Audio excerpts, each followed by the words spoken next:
Hello student, कैसे हैं आप। आज की वीडियो में, आज की क्लास के अंदर हम इनकम टैक्स का एक बहुत ही important chapter, that is chapter का नाम क्या है हमारा, सैलरी चैप्टर हम रिवाइज करेंगे। और रिवाइज करने का मतलब है इसके अंदर मैं कोशिश यही रहेगी कि मैं सारे के सारे प्रोविजन तो कवर करें और साथ के साथ अगर मैं एग्जाम्पल भी दे पाया तो मैं दूंगा। कितने घंटे का होने हैं, मेरा टारगेट है कि 2 घंटे में मैं पूरा सैलरी रिवाइज करा दूं, ठीक है ना। अब 3 भी लग जाए तो मुझे कोई दिक्कत नहीं है।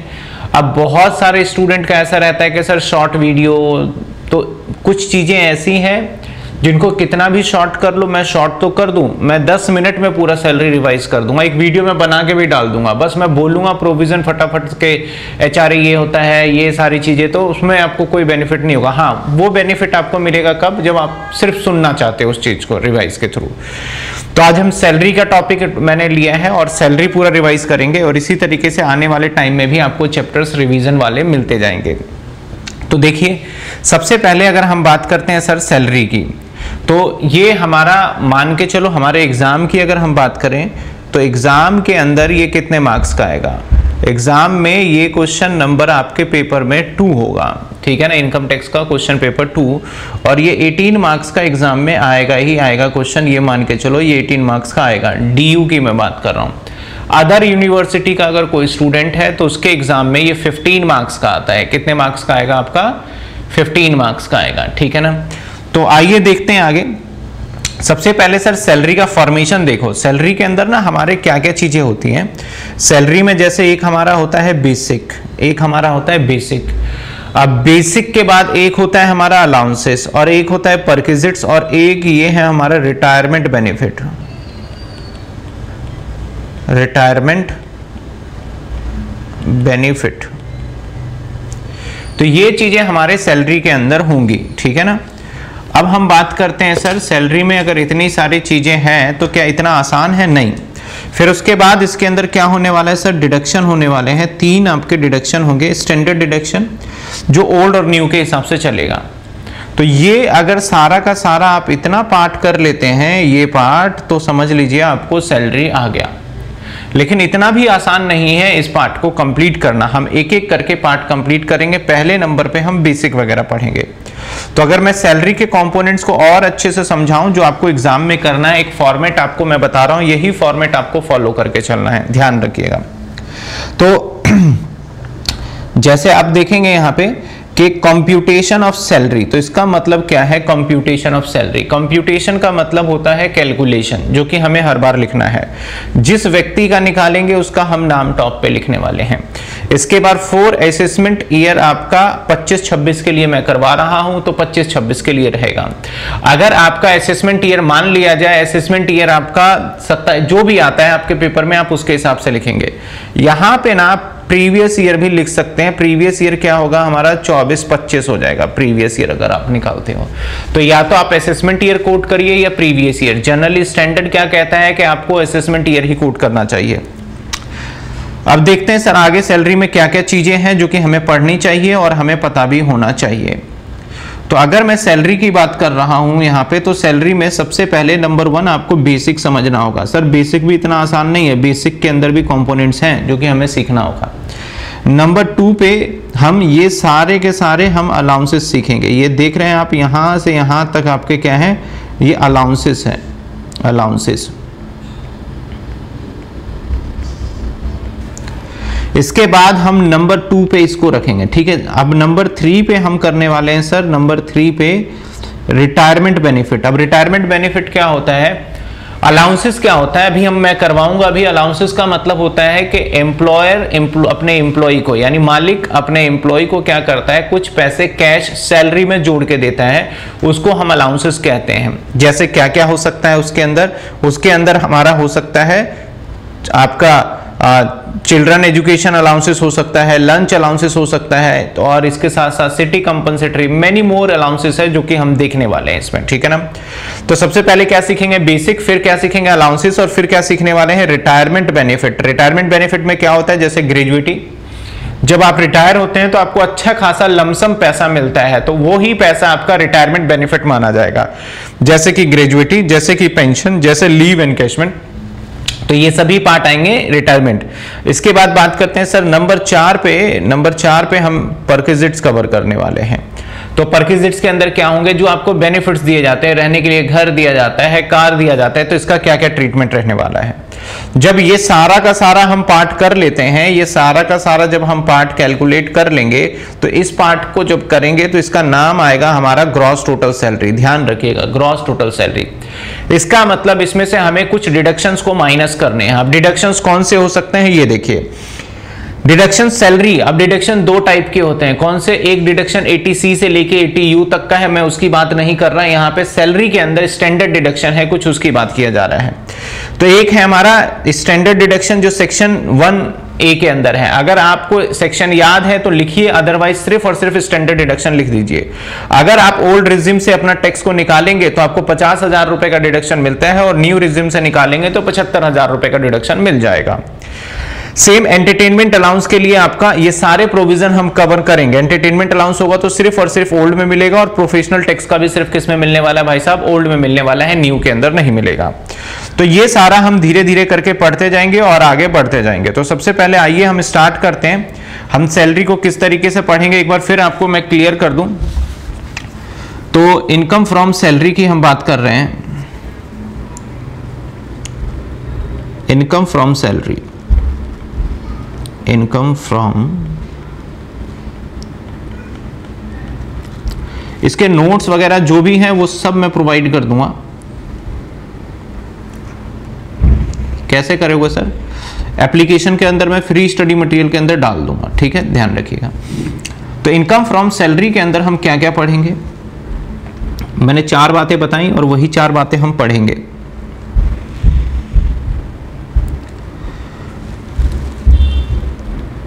नंबर 1, हम पहले बेसिक को समझेंगे।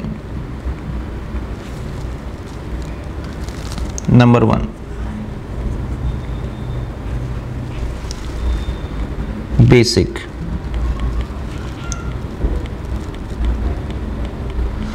अगर मैं बेसिक सैलरी की बात करूं,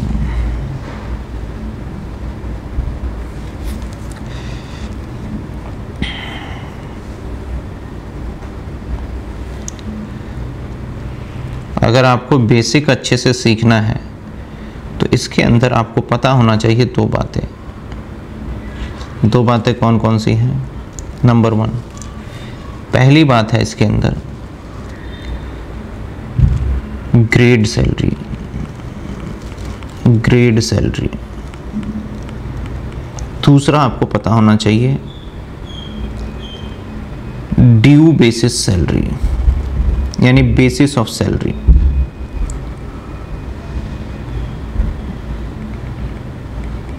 बेसिस ऑफ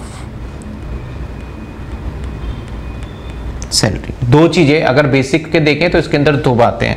पहले मैं सारा टॉपिक लिख दूं कि क्या क्या पढ़ने वाले, उसके बाद एक एक करके फटाफट हमारा रिवीजन हो जाएगा। तो एक तो ये है हमारे पास, और दूसरी की बात करें तो दूसरा ये है। सेकंड पार्ट अगर हम बात करें तो सेकंड पार्ट सीखेंगे हम क्या सर, अलाउंसेस। सेकंड पार्ट सीखेंगे हम अलाउंसेस।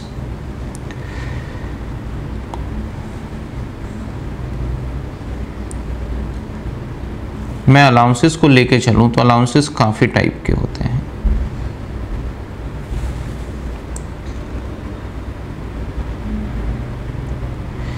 एक अलाउंस होता है हमारा दैट इज फुल्ली टैक्सेबल। एक अलाउंस होगा हमारा फुल्ली टैक्सेबल,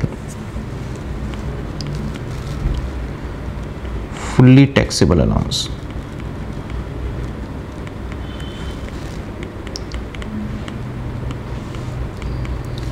दूसरा होगा ऑफिशियल अलाउंस। ऑफिशियल अलाउंस, दूसरा होगा official allowance.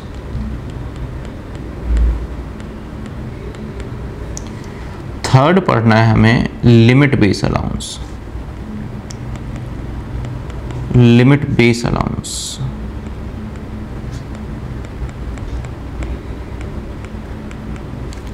And last one जो हमें पढ़ना है उसका नाम है fully exempt allowance. Fully exempt allowance,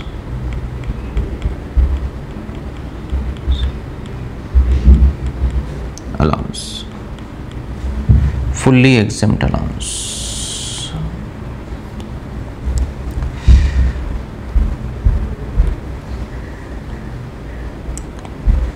ये कुछ हम अलाउंसेस पढ़ेंगे,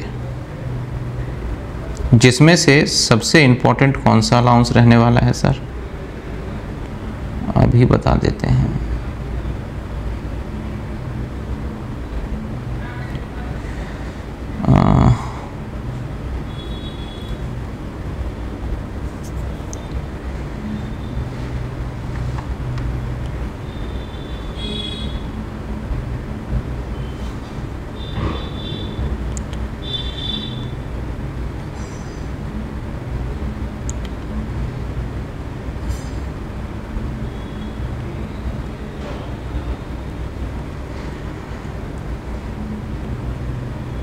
इसको ऐसे ही रहने देते हैं।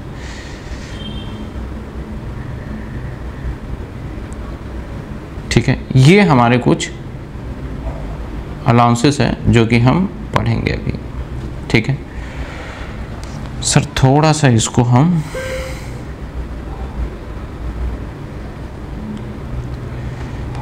साइज को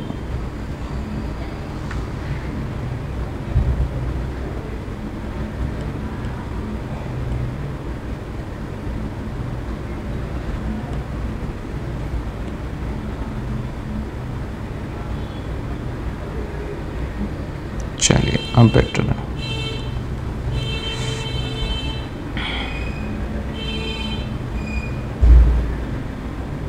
ये अलाउंसेस हम पढ़ने वाले हैं।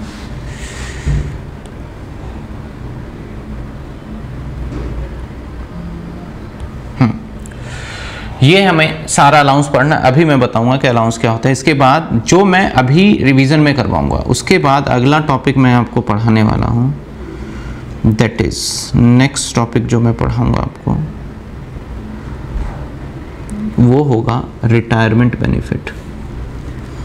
वो होगा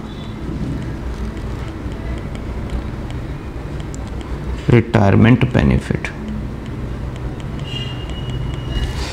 इसके बाद लास्ट में मैं पढ़ाऊंगा आपको परक्विजिट्स। लास्ट में मैं आपको पढ़ाऊंगा परक्विजिट्स।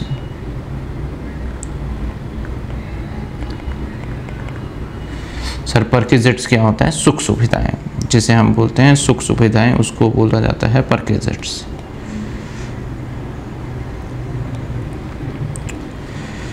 तो हम ये कुछ पॉइंट पढ़ने वाले हैं।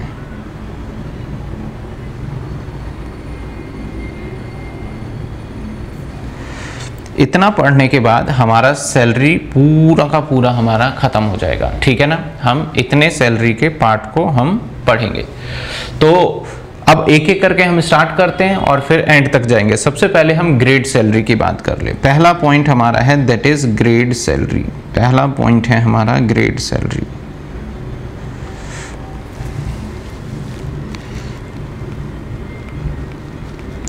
Grade salary. Sir grade salary क्या होता है? ये कई बार ना एग्जाम में आ जाता है ना, तो बच्चे बड़े कंफ्यूज हो जाते हैं। ग्रेड सैलरी का मायने होता है हमारा कि ग्रेड सैलरी क्या होता है? ग्रेड सैलरी का मतलब देखो, पहले मैं जब तक नहीं समझाऊंगा तब तक आएगा नहीं। जैसे मान लिया जाए आपने ज्वाइन किया एक जॉब, आपने एक जॉब ज्वाइन किया है और ज्वाइन किया आपने एक 2020 में, और ज्वाइन करते टाइम पे आपको कुछ ऐसे बताया गया, पहले लिखा गया 10,000, फिर हाइफन लगा के 500, फिर लिखा गया आपको 12,000 या फिर 12,000, फिर हाइफन लगा के 1000, फिर लिखा गया 15,000 एंड सो ऑन। इस तरीके से आपको एक लाइन दिया गया। इसका मतलब क्या है वो समझो। इसका मतलब क्या है, जब आप ज्वाइन कर रहे हो तो ज्वाइन करते टाइम पे जो आपकी सैलरी होगी वो तो 10,000 होगी, ठीक है। ज्वाइन करते टाइम पे आपकी सैलरी कितनी होगी? 10,000। फिर हर एक साल आपकी बढ़ोतरी जो लगने वाली है वो लगने वाली है 500 रुपए की।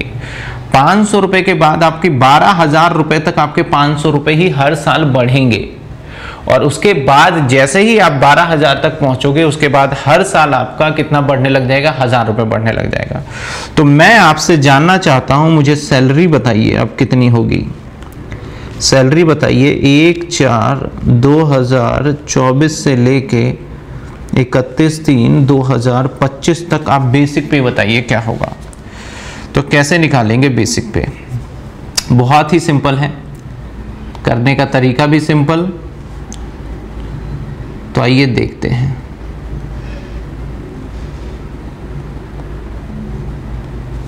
चलिए,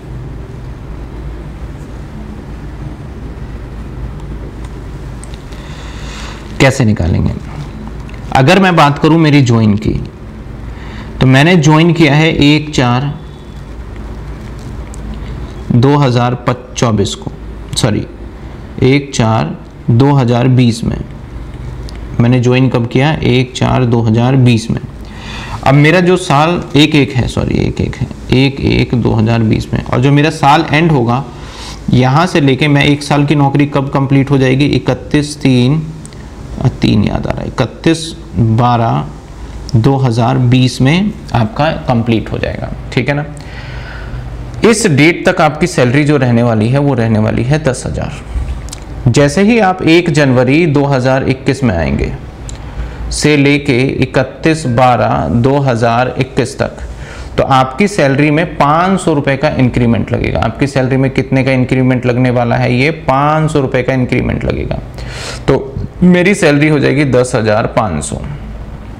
फिर हमारा टाइम आएगा 1/1/2022 से लेके 31/12/2022। अब बच्चों के मन में एक डाउट आया होगा कि सर जो ये आप सैलरी बता रहे हो, क्या ये जो पॉइंट्स है कि हमारा जो सैलरी इंक्रीमेंट लग रहा है तो ये अप्रैल से लेके मार्च तक नहीं होना चाहिए था? नहीं, ग्रेड सैलरी में जिस दिन आप ज्वाइन करते हो उसी दिन आपका इंक्रीमेंट होता है, जिस दिन एक साल आपका ऑर्गेनाइजेशन में कंप्लीट हो जाएगा। तो अब भी सैलरी कितनी रहने वाली है? अब सैलरी आपकी रहने वाली है 11,000 रुपए इस साल में। क्यों? 500 बढ़ गए। इसके बाद 1/1/2022 के बाद 23, और आ गए हम 31/12/2023 में। सैलरी कितनी होगी? 11,500, ठीक है ना। सैलरी कितनी होगी? 11,500। अब इसके बाद 1/1/2024, और हम आ गए यहाँ पे कब? 31/12/2024। हमें निकालना कब तक है? 31/3/2025। तो अब सैलरी होगी आपकी 12,500 बढ़ गए। अब फिर से 1/1/2025 से लेके अब आ जाइए 31/12/2025। आपकी सैलरी कितनी हो जाएगी साहब? आपकी सैलरी हो जाएगी 12,500। 12,500 नहीं, अब ध्यान दीजिएगा। अब मैंने क्या कहा है यहाँ पे कि 12,000 के बाद जैसे क्रॉस करोगे आपकी इंक्रीमेंट कितनी होने लग जाएगी? आपकी इंक्रीमेंट होने लग जाएगी कितनी? आपकी 1,000 की। तो अब 12,500 नहीं होगा, अब 12,500 नहीं होने वाला, अब 12,500 नहीं होने वाला है। अब क्या होने वाला है साहब? अब आपकी सैलरी बताइए। तो सैलरी अब आपकी होने वाली है सीधा 13,000 रुपये। समझे बात? सैलरी सीधा कितनी हो जाएगी आपकी? 13,000 रुपये हो जाएगी। यहाँ तक क्लियर है? तो अब मुझे निकालना कब से कब तक है? 1 अप्रैल 24। तो मैं 1 अप्रैल 24 तक का अगर मैं देखूँ तो मुझे निकालना है 1/4/2024। तो 1/4/2024 तो इस वाले ब्लॉक के अंदर आएगा, इस वाले ब्लॉक के अंदर। लेकिन ये क्या? इस वाले ब्लॉक के अंदर 31 तारीख तक ही आने वाला है। तो मैं यहाँ पे देखा जाए 1/4 से लेके 1/4 से लेके 31 तक, 31/12/2024 कितने महीने हो गए? 9 महीने तक तो मेरी सैलरी रहने वाली है मात्र 12,000। 9 महीने तक मेरी सैलरी रहेगी 12,000। इसके बाद जैसे ही 1/1/2025 आएगा से लेके हमें कब तक जानना है? 31/3/2025 तक, यानी 3 महीने सैलरी रहने वाली है 13,000। तो जो आपका बेसिक पे बनेगा ये कितने बन जाएंगे?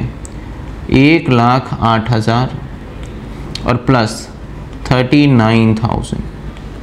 इन दोनों को जोड़ दीजिए, यही बेसिक सैलरी आपकी मानी जाएगी, जो कि हो गया 1,08,000 और 39,000 मान लेते हैं 147। तो ये बेसिकली क्या था? हमारा ग्रेड पे। तो ग्रेड पे में इसी तरीके से होता है। आपकी किताब के अंदर एग्जाम्पल भी है, आप प्रैक्टिस करेंगे आपको समझ में आ जाएगा। फिर भी समझ में नहीं आता तो आपको जो बच्चे पेड कोर्स के अंदर एनरोल है उनको डाउट नंबर गिवन है, वो वहाँ कर सकते हैं बातें, और यूट्यूब में आप कमेंट में लिख सकते हैं, तो कमेंट में भी आपको पता चल जाएगा। ठीक है ना? तो हमने क्या कवर कर लिया सर? हमने कवर कर लिया ये वाला पार्ट। अब बेसिस ऑफ सैलरी ड्यू होता है, इसको हम लास्ट में करेंगे, इसको अभी नहीं कर रहे, इसको लास्ट में करेंगे। अगली बात पे आ जाते हैं अलाउंसेस। हम क्या कवर करेंगे इसके बाद? अलाउंसेस। अलाउंसेस की बात कर रहे हैं। अलाउंसेस कौन सा होता है? ध्यान से सुनिएगा। अलाउंसेस होता है हमारा fully taxable allowances. Fully taxable allowances मतलब जो भी आपको मिला वो सारा आपके सैलरी में जुड़ जाएगा। अब आइए एक एग्जांपल की मदद से समझते हैं कि ये किस तरीके से अलाउंसेस हमारा काम करता है। अगर मैं बात करूं अलाउंसेस काम कैसे करता है, तो ये देखिए, सबसे पहले अगर हम कंप्यूटेशन ऑफ सैलरी करें, कंप्यूटेशन ऑफ सैलरी, अगर हम कंप्यूटेशन ऑफ सैलरी करते हैं तो ऐसे सिचुएशन में क्या रहता है? मान लीजिए हमारा ये फॉर्मेट है और जितने भी अलाउंसेस हैं सभी के सभी सिर्फ और सिर्फ पता है किसके लिए हैं? ओल्ड रिज्यूम वाले के लिए, न्यू वाले के लिए नहीं है। मैं दोनों ही करके दिखाऊंगा यहाँ।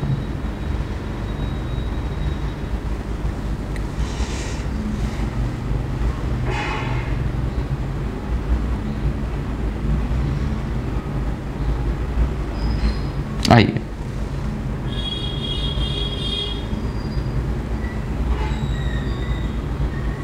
चलिए यहाँ पे हम ओल्ड के लिए करेंगे और यहाँ पे न्यू के लिए, है ना? यहाँ पे ओल्ड के लिए और यहाँ पे न्यू के लिए। मैं कुछ बेसिक पॉइंट्स लिख लेता हूँ ताकि पता चल जाए। मान लेते हैं बेसिक सैलरी आपको गिवन है, मैं सीधा वर्बली अमाउंट बोल देता हूं, मैं बस बताना चाहता हूं कि आपको किस तरीके से अप्लाई करना है ना। बेसिक सैलरी मान लेते हैं 2 लाख रुपए और यहां भी 2 लाख रुपए। बेसिक सैलरी कितने हो गए? 2 लाख। इसके अंदर डियरनेस अलाउंसेस, अभी समझेंगे डीए होता क्या है। मान लिया जाए 50,000 रुपए। कितने रुपए? 50,000 रुपए।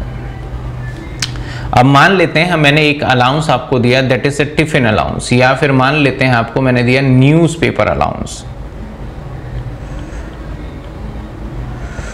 न्यूज़पेपर अलाउंस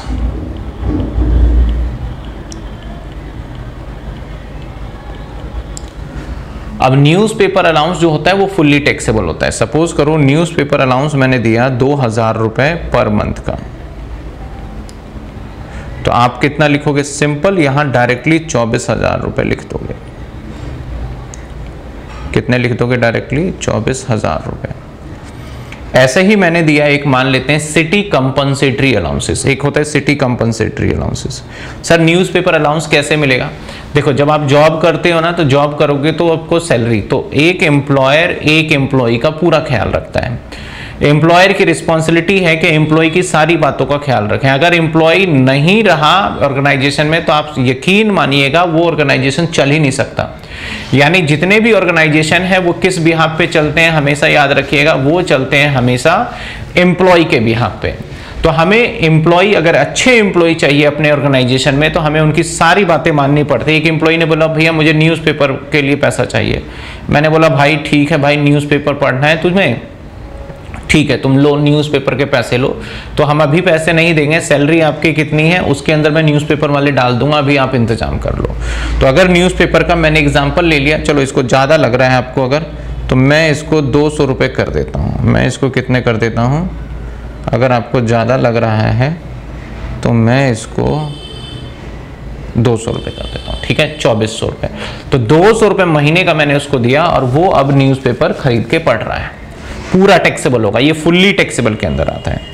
ऐसे ही मैंने दिया city compensatory allowances, CCA, city compensatory allowances. अब मान लिया जाए सिटी कंपनसेटरी अलाउंसेस क्या होता है कि अगर आप एक सिटी से दूसरे सिटी में जाते हो, मान लो अभी आप दिल्ली में काम कर रहे हो, तो दिल्ली के अंदर मेट्रो सिटी में अगर ऐसी जगह काम कर रहे हो जहां पे सारी चीजें की सुविधा है, और मैं आपको भेज दूं, मान लिया जाए ऐसा जगह उत्तराखंड भेज दूं जहां पे कोई सुविधा नहीं है, ऐसे पहाड़ी एरिया में भेज दूं, या जम्मू एंड कश्मीर में भेज दूं जहां पे सुविधा नहीं है, तो ऐसे सिचुएशन में आप वहां पे जॉब करने नहीं जाना चाहोगे। तो सर जब जॉब करने नहीं जाओगे तो मुझे आपको लालच देना होगा, और लालच क्या होगा, सैलरी बढ़ा के दूंगा मैं। तो जैसे ही सैलरी बढ़ा के दूंगा मैं, तो वो आपका आ जाएगा। जैसे मान लिया जाए मैंने कहा भैया तुम जाओ वहां पे, अगर तुम जाते हो तो तुम्हें 5000 रुपये एक्स्ट्रा बेनिफिट मिलेगा हर महीने। तो अभी नहीं देंगे, जैसे जाओगे हर महीने तो 5000 रुपये दिया जाएगा। तो 60,000 रुपये आप जैसे जाते हो दिल्ली को छोड़ के, और मान लेते हैं राजस्थान में, उत्तराखंड में, जहां पे इतनी सुविधाएं नहीं है उस स्टेट में चले गए, तो वहां पे देखा जाए तो आपकी सैलरी बढ़ जाएगी। तो ये लालच दिया गया। तो नए है चाहे ओल्ड है, फुल्ली टैक्सेबल होगा। तो आप समझ रहे हैं फुल्ली टैक्सेबल का मतलब, जो आपको मिला वो सारा का सारा आप क्या करोगे, एड ऑन कर दोगे सैलरी को कैलकुलेट करते टाइम पे। अगले पॉइंट पे आते हैं, जैसे children education allowance, children education allowance. अब चिल्ड्रन एजुकेशन अलाउंस क्या है कि एम्प्लॉयर आपको देगा आपके बच्चे को पढ़ाने के लिए पैसे, यानी एम्प्लॉय को जो भी जरूरत है सीधा एम्प्लॉयर को बोलिए। अगर एम्प्लॉयर नहीं पूरा करता तो आप वो यहाँ से नौकरी छोड़ दीजिए। अगर आप बोलेंगे तो एम्प्लॉयर जरूर पूरा करेगा। अगर लगता है एम्प्लॉयर को कि आप उनके लिए वैल्यूएबल हैं, तब करेंगे वो। तो ऐसे सिचुएशन में देखा जाए तो चिल्ड्रन एजुकेशन अलाउंसेस मान लिया जाए आपको दिया गया 500 रुपये पर मंथ, 500 रुपये पर मंथ। तो रूल कहता है कि इसमें से एग्जेम्प्ट हो जाएगा। एग्जेम्प्ट का मतलब क्या होता है सर, जितना आपको एम्प्लॉयर ने पैसे दिए वो पैसे तो मिलेंगे, लेकिन सैलरी निकालते टाइम पे सरकार बोलती है इस पे टैक्स मत दो, इसे हटा दो, जोड़ो ही मत। क्योंकि हम क्या निकाल रहे हैं, उसको कितनी सैलरी मिली है वो नहीं निकाल रहे हैं। हम यहाँ पे क्या निकाल रहे हैं कि कितने सैलरी जो था उसके टैक्सेबल होने वाला है, हम ये कैलकुलेट करें। मिला तो ज्यादा होगा लेकिन हम निकाल रहे हैं कि उसका टैक्सेबल कितना होगा। तो एग्जेम्पशन की बात करें तो बोला गया 100 रुपए पर मंथ पर चाइल्ड एग्जेम्प्ट हो जाता है। तो देखो हमें 500 रुपए मिला, लेकिन हम टैक्सेबल क्या करेंगे यहां पे आके 400 रुपए और इनटू में 12, यानी 4800 रुपीज टैक्सेबल। लेकिन नए रिजिम में क्या कहा गया कि आपको ये 100 रुपए जो माइनस करना नहीं मिलेगा, तो यहां पे पूरे 6000 रुपए ही टैक्सेबल होंगे। यहां पे पूरे 6000, कैसे 6000, 500 इंटू में 12। क्या बात समझ में आई आपको यहां तक? तो ये वाले जो अलाउंसेस मैंने आपको बताए थे, जैसे कि न्यूज़पेपर अलाउंस हो गया, सिटी कंपनसेटरी अलाउंस हो गया, ये अलाउंस जो थे ये फुल्ली टैक्सेबल अलाउंस थे। इसके साथ जो मैंने ये चिल्ड्रन एजुकेशन अलाउंस बताया, ये अलाउंसेस वो अलाउंस है जिसके अंदर एक लिमिट लगा रखी है कि इतने रुपए तक एग्जेम्प्ट होगा, balance will be taxable. Suppose करिए आपको 80 रुपए मिलता एजुकेशन अलाउंस के लिए, चिल्ड्रन के लिए, बच्चों को पढ़ाने के लिए, तो 80 रुपए पूरा एग्जेम्प्ट हो जाता किसके लिए, हमारे ओल्ड रिजिम वालों के लिए, और न्यू रिजिम वालों के लिए हमारा पूरा 80 रुपए टैक्सेबल हो जाता। न्यू के अंदर तो एग्जेम्पशन दिया ही नहीं है। क्यों नहीं दिया सर? न्यू का यही तो बेनिफिट था कि उसके अंदर एग्जेम्पशन को हटा दिया जाए और वहां पे आपको ज्यादा से ज्यादा बेनिफिट स्लैब रेट में दे दिया जाए। तो बात वहीं आ गई है लगभग। आइए इसके बाद हमारा कुछ ऐसे अलाउंसेस होते हैं जैसे फुल्ली एग्जेम्प्ट हो जाते हैं। अगर कोई भी अलाउंसेस हम प्रोवाइड करते हैं, जैसे कि गवर्नमेंट एम्प्लॉय जो कि इंडिया से बाहर एम्बेसी में काम करने जाते हैं, तो फुल्ली एग्जेम्प्ट हो जाते हैं। और कुछ अलाउंसेस ऐसे हैं जिसके अंदर आपको कैलकुलेशन करनी पड़ेगी काफी तगड़ी, जैसे कि HRA, HRA house rent allowances 13A के अकॉर्डिंग मान लेते हैं आपको 2 लाख रुपए मिला। सर अब HRA क्या होता है, आपको रहने के लिए घर चाहिए तो मालिक आपको किराया दे देता है, तो जो किराया देता है वो सारा किराया टैक्सेबल नहीं हो रहा, कुछ पार्ट आपका बच जा रहा है, तो वो सैलरी में कितना टैक्सेबल हो जाएगा उसके हिसाब से HRA। अब यहां पे हम 3 चीजों को चेक करेंगे, तीनों में से लोअर लेंगे। नंबर 1 एक्चुअल रिसीव, नंबर 2 अभी हम करेंगे भी वैसे, जो कि हमारा रूल है कितना रेंट आपने पेड किया, रेंट पेड, और इसमें माइनस कर देते हैं 10% of 10% of salary for retirement benefit, SRB कह देता हूं इसको। तीसरा, अगर मेट्रो सिटी में है तो 50% ऑफ SRB। मान लिया जाए ये आता है actual receive 3 lakh, sorry actual receive तो 2 ही लाख होगा, मान लो एक्चुअल रिसीव आ गया 2 लाख दे ही रखा था, ये आ गया 1,50,000, और ये आ गया मान लेते हैं 1,50,000, और ये आ गया मान लेते हैं सपोज करो 2.5 लाख। तो जो इन तीनों रूल में से कम होगा वो हमारा एग्जेम्प्ट हो जाएगा। तो अगर हम यहां पे देखें तो एग्जेम्प्ट क्या होगा सर, लेस एग्जेम्प्ट,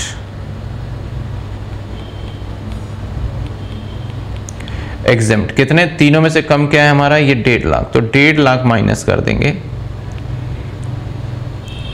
और हमारा यहां पे टैक्सेबल होगा सिर्फ और सिर्फ 50,000, और इस वाले में तो आपको कोई एग्जम्पशन नहीं मिलने वाला, 2 लाख रुपए टैक्सेबल हो जाएगा। तो इसको क्या बोलते हैं हम, अलाउंसेस बोलते हैं, ठीक है ना। इसी तरीके से मान लिया जाए हमारे पास और कुछ नहीं है, तो इसके बाद हमें मिल जाएगा, इसको बोलेंगे gross total salary, gross total salary. अब हम इन सैलरी को जोड़ देंगे, जैसे 2.5 लाख रुपए हो गए तो टोटल करके जो भी अमाउंट आएगा उसमें से लेस करेंगे हम लास्ट में डिडक्शन।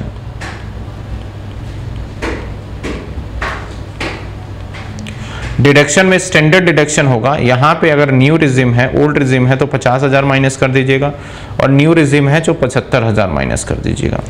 ये तो हो गया हमारा एक बेसिक करने का तरीका, जो कि आप करोगे इस हिसाब से बेसिक तरीके से आप करने वाले हो, ठीक है ना। इसको पूरा फॉर्मेट कर दें,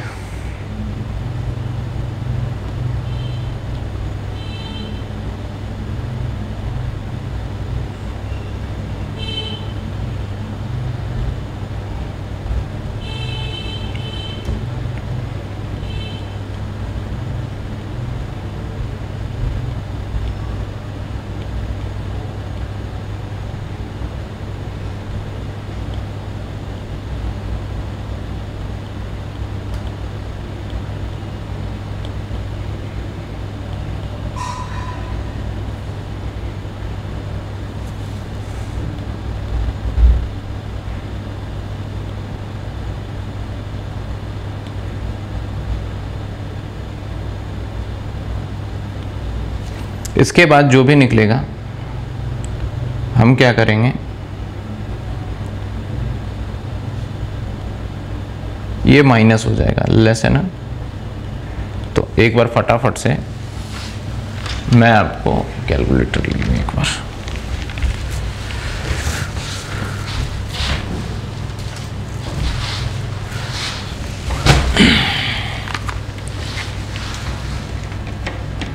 आइए कैलकुलेटर ले लेते हैं, टोटल कर लिया जाए। 2,50,000, 2,400, 60,000, तो ये टोटल बना 367, ये टोटल बना 367,200। इसमें से माइनस 50,000 कर देंगे तो टैक्सेबल सैलरी आ जाएगा हमारा 317,200। ऐसे सैलरी निकाला जाएगा। ये सैलरी वो नहीं है जो आपको मिला, ये वो सैलरी है जिस पे आपको सरकार को टैक्स देना है, ठीक है ना। ऐसे ही अगर हम इस साइड में आ जाएं तो क्या क्या आ जाएगा, प्लस 1200, 2,50,000, 2,400, 60,000, 6,000 और 2 लाख। तो ये 5 लाख आ गया। देख रहे हो कितनी इनकम बढ़ गई, 5,18,400। अब इसमें से आप माइनस कर दीजिए 75,000 रुपीज़, तो जो बच गया 443400, ये टैक्सेबल हो जाएगा। समझे बात? ये थोड़ा सा हमने टाइम लिया कि किस तरीके से सैलरी निकाला जाएगा। अब सर कौन कौन से अलाउंसेस होते हैं उसको एक बार हम देख लेते हैं। तो अलाउंसेस की बात करें तो कुछ ये मेरे पास लिस्ट है अलाउंसेस की। तो अगर लिस्ट की हम बात करें तो सबसे पहले हम बात करने जा रहे हैं सर वो अलाउंसेस जो कि कौन सी अलाउंसेस है, फुल्ली, आप ध्यान दीजिए कौन से अलाउंसेस की बात कर रहा हूं मैं, फुल्ली टैक्सेबल अलाउंस। तो फुल्ली टैक्सेबल अलाउंस हमारे वो अलाउंस होने वाले हैं जिसके ऊपर हमें पूरा टैक्स देना होगा। जैसे कि मैंने आपको बताया यहाँ पे वो अलाउंसेस फुल्ली टैक्सेबल में आएंगे जो कि सीधा यहाँ मिलेगा और यहाँ लिख देंगे, उसके ऊपर कोई एग्जेम्पशन वगैरह का दिमाग ही नहीं लगाना आपको। तो आइए फुल्ली टैक्सेबल अलाउंसेस को पढ़ते हैं। फुल्ली टैक्सेबल अलाउंस के अंदर सबसे पहले आ जाता है हमारा डियरनेस अलाउंसेस। अब डियरनेस अलाउंसेस के अंदर 2 पार्ट आ जाते हैं। सबसे पहले हमारा डियरनेस अलाउंसेस, और डियरनेस अलाउंसेस के अंदर 2 पार्ट आते हैं। एक होता है हमारा नॉर्मल और एक हो जाता है रिटायरमेंट बेनिफिट। मैं शॉर्ट फॉर्म में लिख देता हूं, रिटायरमेंट बेनिफिट। यानी जब भी आपको डियरनेस अलाउंसेस मिलेगा तो ऐसे सिचुएशन में आपको डियरनेस अलाउंसेस जो होगा रिटायरमेंट,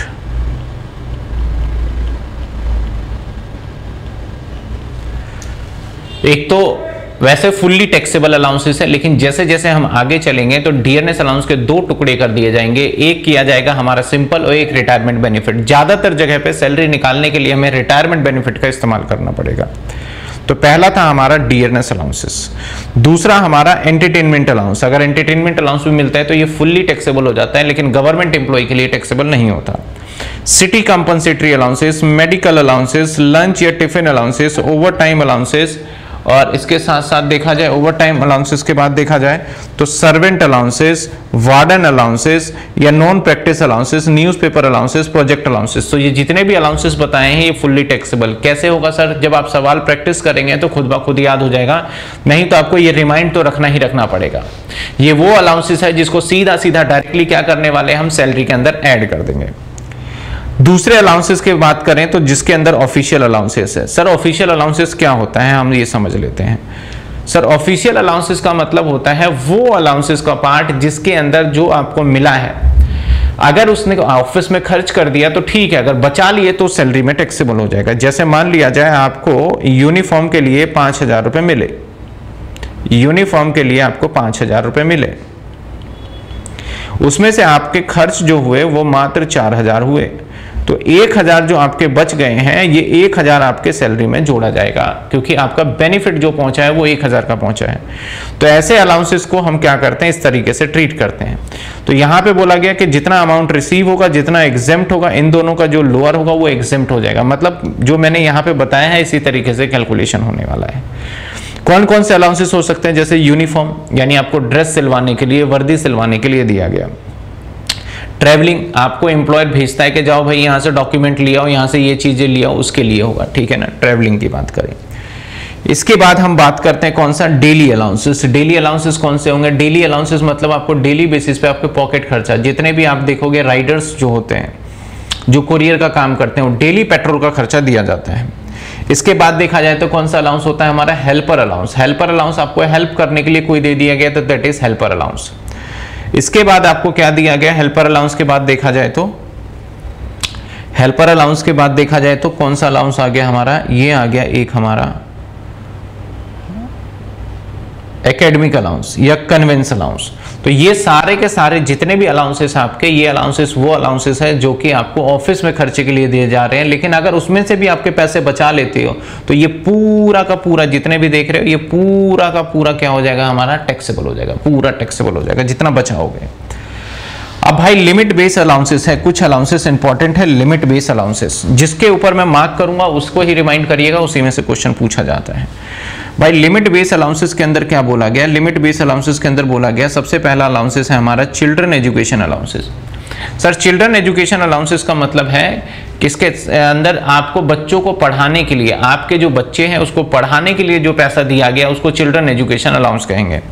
चिल्ड्रन एजुकेशन अलाउंस के अंदर क्या बताया गया कि भैया 100 रुपए पर चाइल्ड के हिसाब से आपको एग्जाम्प्ट होगा, लेकिन याद रखिएगा आपके 2 ही बच्चे होने चाहिए, 2 से ज्यादा बच्चे होंगे तो एग्जाम्पशन 2 तक का ही मिलेगा। मतलब सर अगर मान लिया जाए, ऐसे समझिए आप इसको। हाँ जी भाई, अगला हमारा है अलाउंसेस, दैट इज अलाउंसेस का नाम क्या है हमारा, limit specific limit base allowances. Sir अब स्पेसिफिक लिमिट बेस अलाउंसेस क्या होता है, लिमिट बेस अलाउंसेस का मतलब होता है कि एक सर्टेन लिमिट तक आपको एग्जम्पशन मिलेगा, बाकी टैक्सेबल हो जाएगा। पहले हम इसको समझ लेते हैं फिर हम इसके ऊपर काम करेंगे। लिमिट बेस अलाउंसेस जैसे मान लीजिए, ध्यान दीजिएगा, जैसे मान लीजिए आपको चिल्ड्रन एजुकेशन अलाउंसेस मिला, चाइल्ड के लिए एजुकेशन अलाउंस आपको आपके एम्प्लॉयर ने 2000 रुपए महीने का आपको बोला कि भाई बच्चों को पढ़ाने के लिए दे रहे हैं, और आपके 2000 दिए जा रहे हैं वो एक बच्चे का नहीं है, वो 4 बच्चे के लिए है। तो 4 बच्चे के लिए है, तो ऐसे सिचुएशन में देखा जाए तो आपको 2000 चारों के लिए मिला है, ईच नहीं बोला, अगर ईच होता तो 2000 मल्टीप्लाई बाय 4 हो जाता, ये चारों के लिए 2000 है। तो हमें सरकार कहती है कि भैया तुम्हें एग्जेम्पशन मिलेगा, तो लेस एग्जेम्प्ट कर दो, यहां से लेस एग्जेम्प्ट कर दो। बोला कि भैया भाई 100 रुपए ही देंगे हम आपको एम्प्लॉयर कितना देता है मतलब नहीं है, लेकिन जब सैलरी जब आप कैलकुलेट करेंगे तो वहां से बस हम 100 रुपए माइनस करने दे देंगे, और 12 महीने का, और वो भी सिर्फ 2 बच्चों तक के ही देंगे। कितने चाइल्ड होने चाहिए आपके सिर्फ 2 ही चाइल्ड होना चाहिए। अगर 2 से ज्यादा चाइल्ड हुए तब भी आपको 2 का ही मिलेगा, और 2 से कम हुए, 1 हुए तो 1 का ही मिलेगा। तो इसका मतलब भाई यहाँ पे तो हमें मिला 24,000 रुपए, अगर 12 से मल्टीप्लाई कर दें। एग्जेम्पशन मिल जाएगा हमें कितने, 200 रुपए के हिसाब से देखा जाए तो 2400 रुपए। तो बैलेंस जो भी अमाउंट बचेगा हमारे पास, अगर हम 24,000 में से माइनस कर दे 2400, तो ये 21,600 रुपए हमारे सैलरी का टैक्सेबल पार्ट माना जाएगा, जैसे कि मैंने आपको यहां पे बताया था। ये देखिए चिल्ड्रन एजुकेशन में 100 माइनस कर दिया, लेकिन मैक्सिमम ऑफ कितने चाइल्ड है, 2 चाइल्ड, तो उसी की बात कर रहा है स्पेसिफिक लिमिट बेस अलाउंसेस। तो क्या कहता है, एक्चुअल अमाउंट जो आपने रिसीव किया और अमाउंट स्पेसिफाइड जितना किया गया है उसके अंदर जो भी स्पेसिफाइड है वो एग्जेम्प्ट हो जाएगा, लोअर हो जाएगा आपका एग्जेम्प्ट। तो कहता है क्या है, चिल्ड्रन एजुकेशन, अगर आपको चिल्ड्रन को पढ़ाने के लिए पैसे दिए जा रहे हैं तो आपको 100 रुपए पर मंथ तक सरकार एग्जेम्प्ट करती है। अब बताओ 100 रुपए में कौन सा एजुकेशन दिया जाएगा, तो एग्जेम्पशन दिया गया। तो ये बहुत पुराने हैं जिसको हमें इसी हिसाब से देखने होंगे। इसके बाद बोला गया कि भैया लेकिन आपके पास रिस्ट्रिक्शन क्या है, आपके पास कितने बच्चे होने चाहिए, 2 ही चाइल्ड होने चाहिए। आपके पास कितने बच्चे होने चाहिए, आपके पास सिर्फ और सिर्फ 2 चाइल्ड होना चाहिए। कितने, 100 रुपए। ठीक है, आगे कहा गया कि अगर आप हॉस्टल एक्सपेंडिचर में जाते हो तो हॉस्टल के केस में आपको 300 रुपए पर मंथ का, हॉस्टल मतलब जहां पे आप खाना पीना खाते हो, रहते भी हो, उसे हॉस्टल बोला जाता है, जैसे पीजी है। तो बोला गया आपको 300 रुपए पर मंथ एग्जेम्पशन मिला जाएगा, लेकिन यहां पे भी आपके बच्चे कितने होने चाहिए, 2। अगर 3 बच्चे हैं तो 2 ही बच्चे का आपको एग्जेम्पशन मिलेगा, तीसरे बच्चे का फुल्ली टैक्सेबल हो जाएगा। मान लिया जाए आपको 300 रुपए 3 बच्चों के लिए मिल रहा है, तो 2 बच्चों को तो टैक्स नहीं देना, लेकिन तीसरे बच्चे का आपको टैक्स देना पड़ेगा। एक बात ध्यान रखिएगा, ये सिर्फ जितने भी मैं करवा रहा हूं किसके लिए करवा रहा हूं सर, ओल्ड रिजिम के लिए। आ जाइए अगला, ट्रांसपोर्टेशन। ट्रांसपोर्टेशन के केस में 3200 रुपए पर मंथ हो जाता है अगर आप हैंडीकैप हो। अब ट्रांसपोर्टेशन का मतलब क्या है सर, ट्रांसपोर्टेशन का मतलब है आपके वो अलाउंसेस जो आप ट्रांसपोर्टेशन पे खर्च करते हो। सर क्या खर्च करते हैं हम ट्रांसपोर्टेशन पे, अगर मैं बात करूं तो अगर आप ट्रक ड्राइवर वगैरह हो, ट्रांसपोर्टेशन कंपनी में काम कर रहे हो, तो आपको डेली बेसिस पे जो अलाउंसेस मिलता है तो उसके अकॉर्डिंग रहेगा। तो अगर आप हैंडीकैप हो तभी आपको कितना मिलने वाला है, हैंडीकैप के केस में 3200 रुपए, बाकी केस में आपको नहीं मिलेगा इसमें अलाउंसेस। ठीक है, employ travelling from resident to office back के लिए करता है। ठीक है ना, तो ये हमारे कुछ कौन से अलाउंसेस थे सर, लिमिट। इसमें से मेन अलाउंसेस 3 ही है जो कि एग्जाम में पूछे जाते हैं। अब भाई साहब सबसे important allowances HRA, house rent allowances, allowances receive employ work transportation organisation, ये तो हटा देते हैं।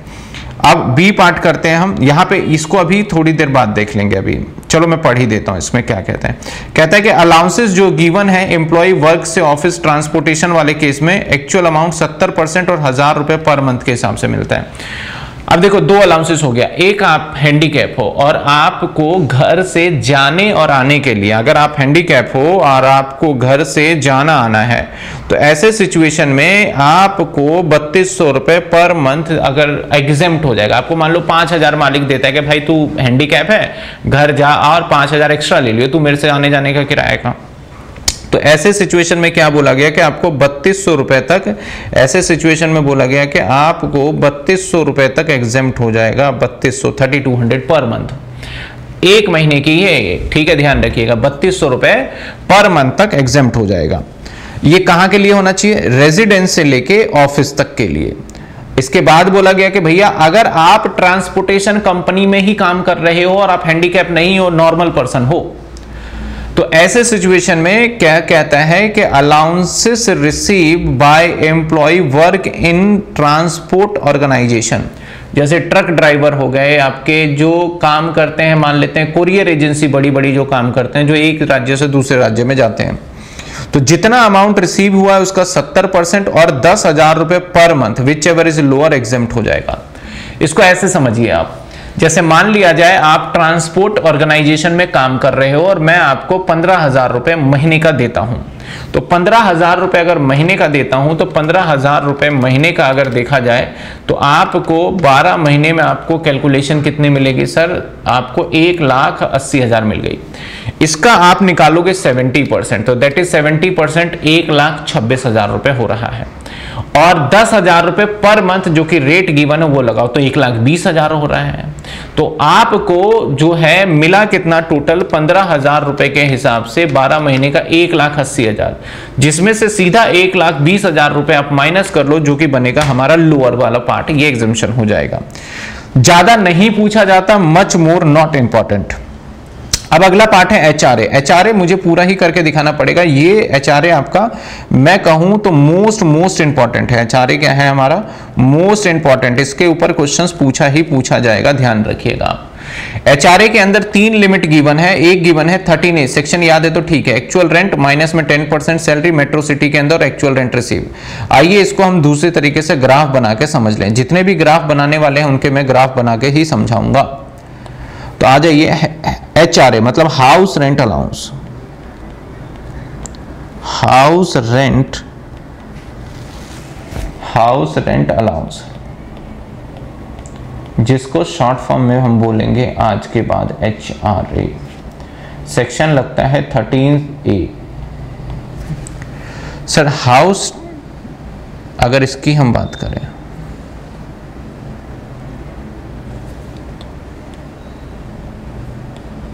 आ जाइए, इसके अंदर आपको टैक्सेबल जो होगा 3 लिमिट चेक करना होगा। जो लिमिट होगा, जो लोअर होगा, जो 3 पॉइंट बता रहा हूं उसमें से जो लोअर होगा वो एग्जेम्प्ट हो जाएगा। जो लोअर होगा वो एग्जेम्प्ट हो जाएगा। तो सर लोअर कैसे निकालेंगे? आ जाइए, पहला पॉइंट, आपका एक्चुअल रिसीव,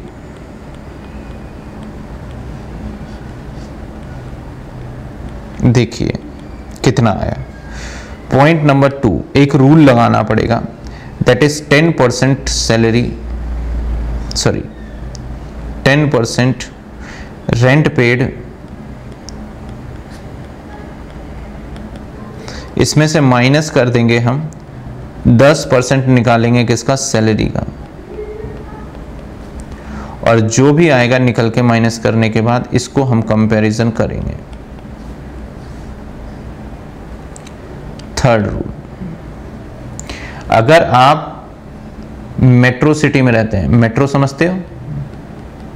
मेट्रो सिटी 4 है इनकम टैक्स के हिसाब से, दिल्ली, मुंबई, चेन्नई, कोलकाता, 4 ऐसे मेट्रो सिटी है जहां पे अगर आप रहते हो तो आपको 50%, मेट्रो सिटी में रहते हो तो 50%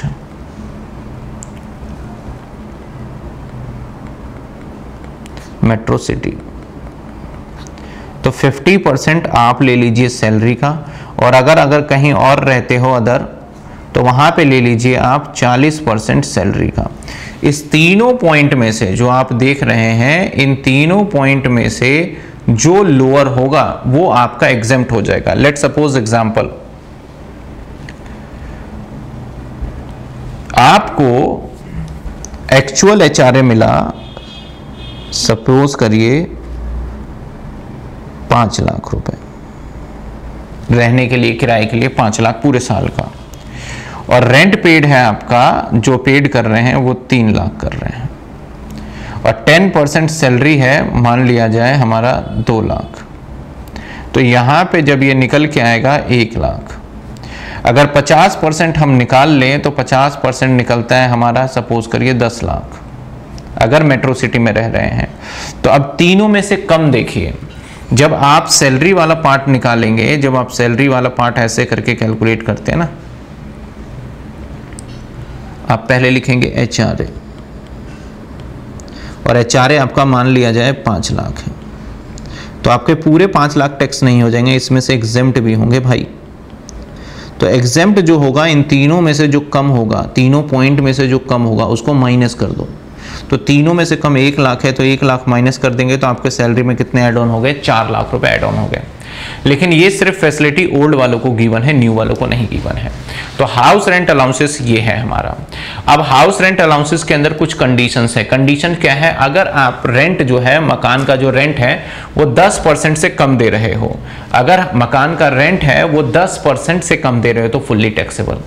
दूसरा पॉइंट आपका, आपके पास रहने के लिए कोई घर, आप कहीं परिवार वगैरह के साथ ना रह रहे हो, आपको एक्चुअल किराए पे रहने हैं, तभी आपको ये एग्जम्पशन मिलेगा। अगर परिवार वगैरह के साथ रह रहे हो तो आपको अगर 2 लाख रुपए आपको एचआरए या 5 लाख मिला एचआरए तो पूरा टैक्सेबल है। आपको जब ही एग्जम्पशन मिलेगा जब आप कहां पे रह रहे हो, किराए पे रह रहे हो। अब ना एक सवाल आता है यार, सवाल ये आता है कि सर ये कैसे पता चलता है उनको? तो भाई ये जब स्कूटनी होती है, जब इनकम टैक्स ऑफिसर चेक करने के लिए आते हैं कई बार, तो आपसे सारे सवाल पूछ लिए जाएंगे, और जो जो इनकम टैक्स पूछते जाएंगे, अगर आपने नहीं बताया तो आपको बड़ा लंबा चौड़ा आपको सजा भी हो सकता है और साथ के साथ बहुत सारा फाइन भी लग सकता है। तो ये सिचुएशन में आपको सारी चीजें डिस्क्लोज करनी होती है। हालांकि आज के डेट पे तो ऐसा कुछ भी बचा ही नहीं कि डिस्क्लोज ना करें, क्योंकि सारा ऑनलाइन हो गया है, पैन कार्ड से लिंक हो गया है हमारा। तो ये क्या था हमारा एचआरए। अब सर मेट्रो सिटी भी मैंने बता दिया, तो आइए देखिए क्या कहता है एचआरए में। सर एचआरए में कहते हैं कि हाउस रेंट अलाउंसेस हमारा 13A के अंदर 10 सबसेक्शन 13A में, इसमें से जो लोअर हो एग्जेम्प्ट हो जाएगा। पहला पॉइंट एक्चुअल रिसीव, दूसरा पॉइंट रेंट पेड, उसमें से 10% ऑफ सैलरी, और मेट्रो सिटी के अंदर 50%, अदर के पास 40%। अब देखें यहां पे सैलरी का मतलब क्या है। सैलरी का मतलब क्या कहते हैं? कहते हैं when question silent toward dearness allowances form part of salary computation of retirement benefit, it should be assume the dearness allowances forming part of retirement, और मेट्रो सिटी हमारा इंक्लूड दिल्ली, मुंबई, चेन्नई, कोलकाता, ये मेट्रो सिटी है। अब सर एक salary के definition यहां पे बड़ा परेशान कर रहा है, वो देखते हैं। जब तक ये समझेंगे नहीं तो आगे बढ़ेंगे नहीं। देखो जैसे मान लो आपको मैंने कहा बेसिक पे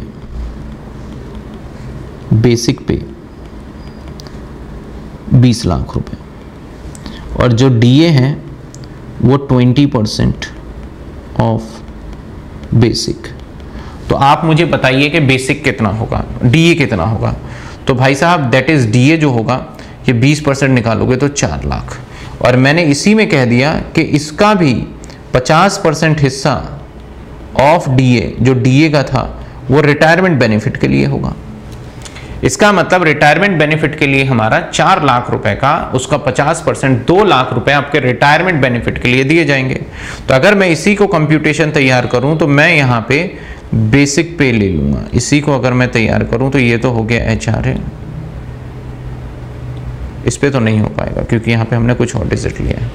तो यहाँ पे हमारा बेसिक पे जो हमने था ले लिया 20 लाख रुपए और 4 लाख रुपए रिटायरमेंट बेनिफिट, और मैंने कमीशन भी दे दिया।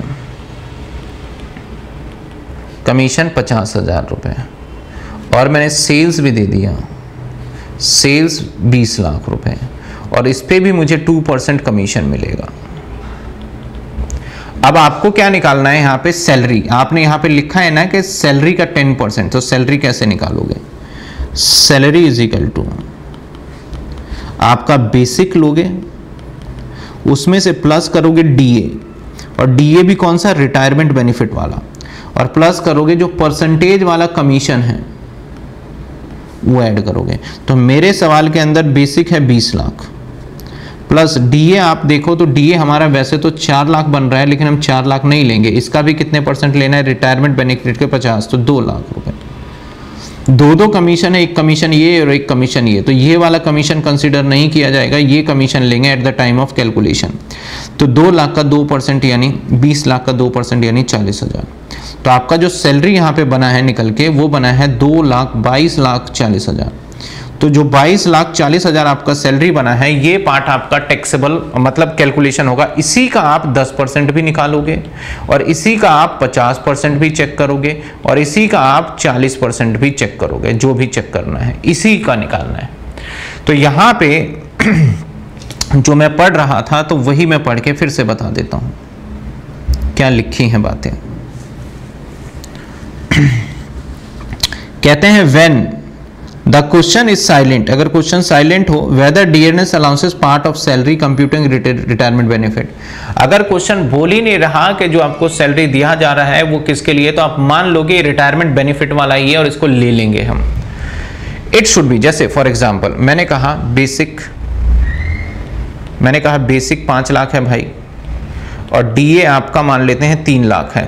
अब मैं क्वेश्चन में कह ही नहीं रहा कि ये कौन से रिटायरमेंट बेनिफिट का है या नहीं है, तो आप मान लो सारा ही रिटायरमेंट बेनिफिट का होगा, और आप 7 लाख रुपए सैलरी मान के इस पे आगे कैलकुलेशन बढ़ सकते हो। ठीक है सर। आगे कहता है it should be ensure that dearness allowances not form part of salary computing element. आप ये रखिएगा कि नॉट फॉर्मिंग पार्ट वाले को मत लीजिएगा। और मेट्रो सिटी के अंदर कौन कौन सी सिटी को रखा गया? एक तो दिल्ली को, एक मुंबई, एक चेन्नई, एक कोलकाता। अगर इन जगहों पे आप नौकरी कर रहे हो तो आप 50% सैलरी का लीजिएगा। अदर जगह पे करते हो, जैसे गुड़गांव हो गया, या फिर आपका गुड़गांव के अलावा अगर देखा जाए तो नोएडा भी हो गया, तो ये यूपी का पार्ट और हरियाणा का पार्ट आते हैं। अगर यहाँ नौकरी कर रहे हो तो सैलरी निकालते टाइम पे इसका 40% लेना। क्या एचआरए निकालते टाइम पे कितना ले लोगे? इसका 40% आपको कंसिडर करना है। ठीक है सर, समझ में आ गया। अगला है हमारा फुल्ली एग्जेम्प्टेड अलाउंसेस। अब देखिएगा, मैंने एचआरए बता तो दिया, लेकिन एचआरए के अंदर बड़े सारे क्वेश्चंस भी होते हैं, बड़े सारे कंपोनेंट्स भी होते हैं। तो एचआरए को समझने के लिए मैं अभी थोड़ा एक आगे वीडियो लेके चलता हूं। इस वीडियो को आप देख लीजिए, आपको एचआरए बिल्कुल अच्छे से समझ में आ जाएगा। तो ये रहा जो कि मेरी रेगुलर क्लास है, रेगुलर क्लास का पार्ट मैं यहाँ पे इंक्लूड कर रहा हूं। तो चलिए देखिए एचआरए क्या कहता है। कहता है वेयर ऊपर तो हेडिंग डला हुआ है। कहता है ए इज एंटायर्ड अ बेसिक सैलरी 25,000। यानी मैं अगर इसका पूरा का पूरा डिटेल ही करूंगा मैं, हालांकि इसमें बोला जाता है सिर्फ एचआरए कैलकुलेट करो, लेकिन मैं एचआरए नहीं, मैं प्रॉपर सैलरी में जैसे कैलकुलेशन होता है वो करके मैं दिखा दूंगा आपको।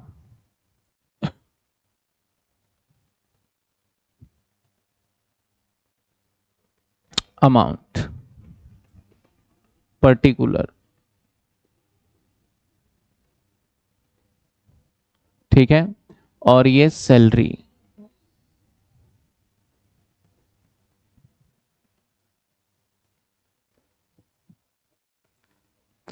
अब देखिए, सबसे पहले बेसिक पे,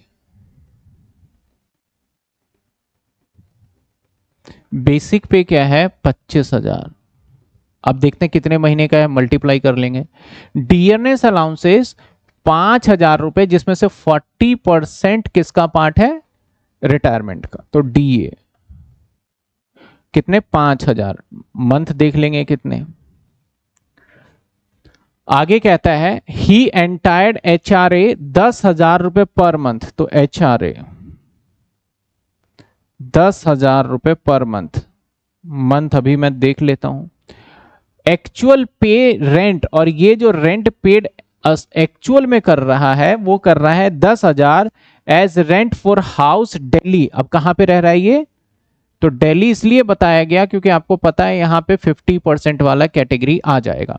कंप्यूट टैक्सेबल एचआरए, ठीक है। तो अब 12 महीने का सब कुछ होने वाला है, इसको भी 12 कर देते हैं और इसको भी 12 कर देते हैं। तो 12 महीने के हिसाब से देखा जाए तो 2,25,000 इंटू में 12 3 लाख, और ये 60,000 और ये 1 लाख। तो ऐसा नहीं है कि सारा का सारा एचआरए टैक्सेबल हो जाएगा, इसमें से आपको कुछ बेनिफिट मिलेगा। तो एग्जेम्प्ट क्या होगा? एग्जेम्प्ट लोअर ऑफ, एग्जेम्प्ट क्या रखेंगे? Lower of. Point number 1, actual receive जो कि है 1,20,000। पॉइंट नंबर 2, रेंट पेड जितना भी किया है और -10% कर देंगे सैलरी का। और अब देखा जाए रेंट पेड कितना किया, अगर 10,000 कर रहा है तो 1,20,000 पूरे साल का लेंगे। सैलरी का 10%, तो सैलरी का मीनिंग क्या है? सैलरी का मतलब सबसे पहले बेसिक प्लस डीए ले लेना, कौन सा? रिटायरमेंट बेनिफिट, प्लस में कमीशन फिक्स परसेंटेज वाला जो कि है नहीं। तो बेसिक क्या हो गया हमारा? 3 लाख पूरा लेना है ना, 3 लाख। और डीए रिटायरमेंट बेनिफिट तो 60,000 टोटल डीए है, इसमें से कहता है 40% पार्ट ही रिटायरमेंट बेनिफिट का है। कितने परसेंट पार्ट है? 40। तो 60,000 का अगर हम 40% निकालें तो दैट इज 24,000। तो सैलरी जो आ गया हमारा 3,24,000। तो यहां पे लेंगे 3,24,000 का 10% ऐसे। तो अगर ये देखें तो 32,000 क्या आ गया? 400। तो 1,20,000 माइनस 32,400, तो ये आ गया हमारा 87,600। थर्ड पॉइंट पे जाएं तो क्योंकि ये मेट्रो सिटी में रह रहा है तो 50% ऑफ सैलरी, तो क्या बनेगा 50% सैलरी? 3,24,000 का 50%, ये आ गया 1,62,000। ठीक है। अब इस 3 डेटा आपको मिला यहां पे कितने पॉइंट्स मिल गए आपको? 3। 1 सर्कल देखना आप, 2 और ये कैलकुलेशन से 3।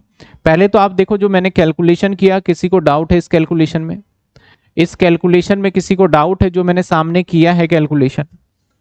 पहला कैलकुलेशन तो कुछ नहीं करना था, सिंपल ले लिया। दूसरा कैलकुलेशन मेन ये वाला देखना है आपको इस कैलकुलेशन में, और ये सैलरी का मीनिंग मैंने बताया वही लिखा है मैंने।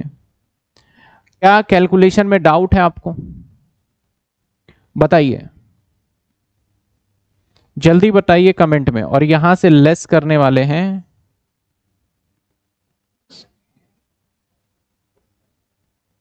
Less exempt.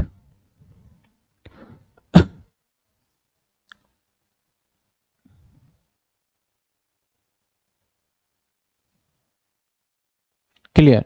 अब इन तीनों में से कम क्या है? 87। तो बैलेंस जो बचेगा वो टैक्स लाइबिलिटी में जाएगा। 1,20,000 माइनस 87,600, तो ये आ जाएगा 32,400। कितने आ जाएंगे ये? 32,400। अच्छा एक चीज मैं बोलूं, अगर मैं यही चीजें करता नए वाले टैक्स रिजिम में, तो मैंने कहा नए वाले में तो कुछ बेनिफिट नहीं मिलेगा। मैं एक कॉलम क्रिएट कर देता हूं यहां पे। अगर यही मैं करूं सपोज न्यू रिजिम से, ये मैं करने जा रहा हूं यहां पे न्यू से, ठीक है ना? यही मैं कर दूं किससे? न्यू से। तो न्यू में ये तो 3 लाख ही रहता और ये 60,000 ही रहता, और जो ये बेनिफिट माइनस वाला है वो न्यू में नहीं है, न्यू में हटा दिया। तो यहां पे मैं जोड़ता कितना? 1,20,000। तो अगर टैक्सेबल हम सैलरी ग्रॉस सैलरी निकालें तो इसमें तो होगा 3,60,000 और 32,400, दैट इज 3,92,400। लेकिन इसमें अगर निकालें तो 3 लाख प्लस 60,000 प्लस 120, ये आ गया 4,80,000। तो ये फर्क पड़ जाता है हमारा। अगर वहां पे हमें स्लैब रेट के अंदर बेनिफिट दिया जा रहा है तो बाकी जगह के बेनिफिट को काट दिया गया है, अगर सही मायने में आप देखो तो। अब बताइए कोई दिक्कत है यहां तक? किसी को कोई डाउट फर्स्ट एग्जांपल में? अब यहाँ पे ना बहुत सारे फैक्टर चेंज हो जाते हैं। फैक्टर का मतलब क्या है, कई बार सवाल के अंदर क्या करता है, रेंट को इंक्रीज कर दिया, तो ऐसे हमें दो पार्ट में करना होगा। और कई बार होता है रेंट इंक्रीज कर दिया और उसने प्लेस भी चेंज कर दिया, तब उसको तीन पार्ट में करना होगा, रेंट इंक्रीज का अलग पार्ट, प्लेस का अलग पार्ट, नॉर्मल का अलग पार्ट। और कई बार ऐसा हो सकता है कि उसने क्या करा, सैलरी ही इंक्रीज कर दिया। हो सकता है ना कि सैलरी पहले इतना था अब इतना मिल रहा है, तो क्योंकि सारी चीजें इन सभी फैक्टर के ऊपर काम करता है तो उसके हिसाब से कैलकुलेट किया जाएगा। जल्दी जल्दी बताइए, किसी को डाउट नहीं? हाँ, अगर नहीं गिवन होता दिल्ली में है तो हम मान लेते जहां भी 40 लेना होता तो 40 ले लेते, और अगर 50 लेना होता तो 50 ले लेते, बाकी ऑलवेज देगा। तो हमने क्या देखा, एचआरए। अब यहां के ना कुछ रूल्स और कुछ पॉइंट्स और याद रखने, नोट। ये तभी एचआरए का बेनिफिट मिलेगा अगर वो रेंट पे रहेगा। तो कहां रहेगा, अगर वो रेंट पे नहीं रहेगा तो ये तो जीरो हो जाएगा, ये वाला फैक्टर हमारा, है ना। और जब जीरो हो जाएगा तो बेनिफिट क्या, कुछ भी नहीं मिलेगा, जीरो। तो अगर ये बेनिफिट नहीं मिलेगा, नॉट अलाउड exemption if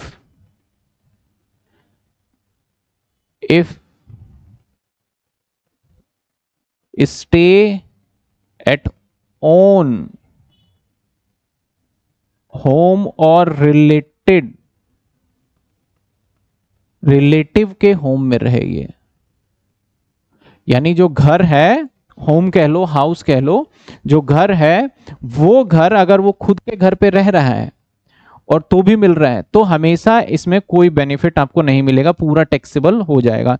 क्योंकि आप समझो, जब घर में रहेगा तो रेंट पेड क्या आ जाएगा, जीरो। और ये वाला तो चलो आ जाएगा तो माइनस में आ जाएगा, तो माइनस में कभी बेनिफिट तो आपको मिलेगा नहीं। तो ऐसे सिचुएशन में इसमें से जो लोअर होगा वो जीरो ही मान लिया जाएगा, और जो हमने यहाँ कैलकुलेशन किया है उस सिचुएशन में यहाँ पे जीरो करके पूरा एक बीसी टैक्सेबल हो जाएगा। और नए रिजिम में तो भैया ये सब दिमाग ही नहीं लगाना, अगर न्यू रिजिम आ गया तो एचआरए के नाम का कोई कॉन्सेप्ट ही नहीं है, एचआरए मिला सीधा टैक्सेबल हो जाएगा। समझे बात आप? चलिए, न्यू रिजिम के अंदर मैं फिर से बता दूं कि न्यू रिजिम में क्या बोला गया है कि जो ये माइनस हर जगह करते हो ना, ये सब माइनस अलाउड नहीं है। तो एचआरए के केस में ये अलाउड नहीं होगा। अभी धीरे धीरे देखेंगे और भी करेंगे। चलिए आइए, यहां पे चेंज रेंट पेड कर दिया इन्होंने। सेकंड क्वेश्चन, अब मैं न्यू और ओल्ड से दोनों ही से करके चलना पड़ेगा मुझे सारे क्वेश्चन।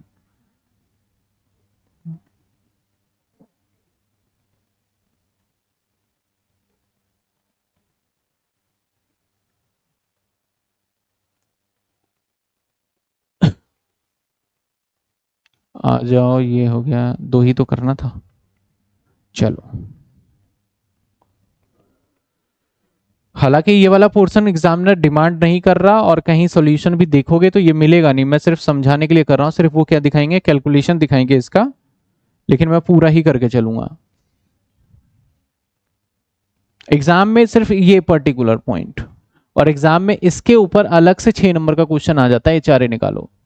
एक्स एम्प्लॉय है, बता दिया दिल्ली में, फाइनेंस मैनेजर है आर एन कंपनी में, the particular salary previous year, कहता है भैया बेसिक सैलरी उसकी 30,000 रुपए थी, dearness allowance forming part of salary, forming part of salary का मतलब सबके सब रिटायरमेंट बेनिफिट वाला है इसमें, तो 10,000, कन्वेंस अलाउंसेस दे दिया 5,000, कमीशन देता है 2% ऑन टर्नओवर, टर्नओवर मतलब सेल्स के ऊपर, previous year the same, house rent allowances मिल गया 15,000, the actual rent paid by him 10,000 per month for accommodation at Noida, 31 कहता है कि रेंट तो इतना पेड कर दिया, उसके बाद इसको घर दे दिया गया नोएडा में रहने के लिए। तो नोएडा और दिल्ली अलग अलग जगह है दोनों, नोएडा यूपी का पार्ट है और दिल्ली आपका इधर है, कहता है वहां पे रहने के लिए दे दिया गया। तो 31/12 से लेके 1/1/2025 तक था, द रेंट वॉज इंक्रीज, आपका जो वहां पे अकोमोडेशन कहता है कि actual rent paid 10,000 per month for N accommodation, तब तक ये नोएडा में था, और नोएडा में होने की वजह से इसका रेंट जो था ये था, द रेंट वॉज इंक्रीज हो गया 20,000 रुपए हो गया रेंट हमारा कंप्यूट टैक्सेबल HRA। तो यहां पे फिर से दोबारा ये वाली लाइन क्लियर कर दूं, the actual rent paid by him 10,000 per month for an accommodation at Noida 31/12/2024 तक। यानी यहां तक आप जो रेंट दे रहे थे वो दे रहे थे 10,000। इसके बाद फ्रॉम 1/1 से आपका रेंट वही नोएडा वाले रेंट का ही बढ़ा दिया गया, नोएडा का ही बढ़ा दिया गया, और आपका रेंट कितना कर दिया गया है 20,000। अब भैया घर देखा जाएगा कि किस स्टेट में है, काम कहां कर रहा है उससे मतलब नहीं है। घर तो घर नोएडा में है तो यहां पे रूल लगेगा कौन सा 40% वाला, भले ही ये एम्प्लॉय दिल्ली में है। बहुत सारे एम्प्लॉय ऐसे होते हैं मतलब ऑफिस दिल्ली में पड़ता है और रहते नोएडा के अंदर है, ऐसा हो सकता है पॉसिबिलिटी, तो वो चीजें हैं, ठीक है ना। तो अब यहाँ पे हमारा रेंट चेंज हो गया, तो अब हमें कैसे कैलकुलेशन करना होगा ध्यान दीजिए। सबसे पहले तो एक कैलकुलेशन निकालेंगे 1/4/2024 से लेके टू 31/12/2024 तक, ये एक कॉम्बिनेशन हम बनाएंगे, यहां तक का हम एक कॉम्बिनेशन बनाएंगे। और इसमें कितने महीने हो जाते हैं साहब, अगर देखो तो 9 मंथ का अलग कैलकुलेशन। उसके बाद एक कैलकुलेशन हम करेंगे 1/1/2025 से लेके 31/3/2025 तक, एक यहां तक की कैलकुलेशन बनाएंगे। ऐसा क्यों, क्योंकि रेंट जब बढ़ गया तो जो एक्चुअल रेंट पेड वाला है वो आप नहीं कर सकते वहां पे, क्योंकि वहां पे सैलरी फैक्टर भी आ जाता है कई बार, तो इसलिए ये निकलेगा हमारा 3 महीने के लिए, ठीक है, ये निकलेगा हमारा 3 महीने के लिए। चलिए आइए, तो सबसे पहले यहां लिख ले बेसिक सैलरी कितने हो गए 30,000 इंटू 12 कितने हो गए 3,60,000। उसके बाद डियरनेस अलाउंसेस 10,000 इंटू में 12 1,20,000। न्यू में भी यही रहेगा 360, और ये ओल्ड के हिसाब से निकाल रहा हूं और ये न्यू के हिसाब से 1,20। उसके बाद क्या देता है कन्वेंस अलाउंसेस, तो कन्वेंस अलाउंसेस जो है वो क्या होता है फुल्ली टैक्सेबल हो जाता है 5,000 रुपए पर मंथ, 5,000 इंटू में 12 तो कितने हो गए 60,000। उसके बाद कमीशन भी दिया जा रहा है, वो भी सैलरी का पार्ट ही माना जाएगा।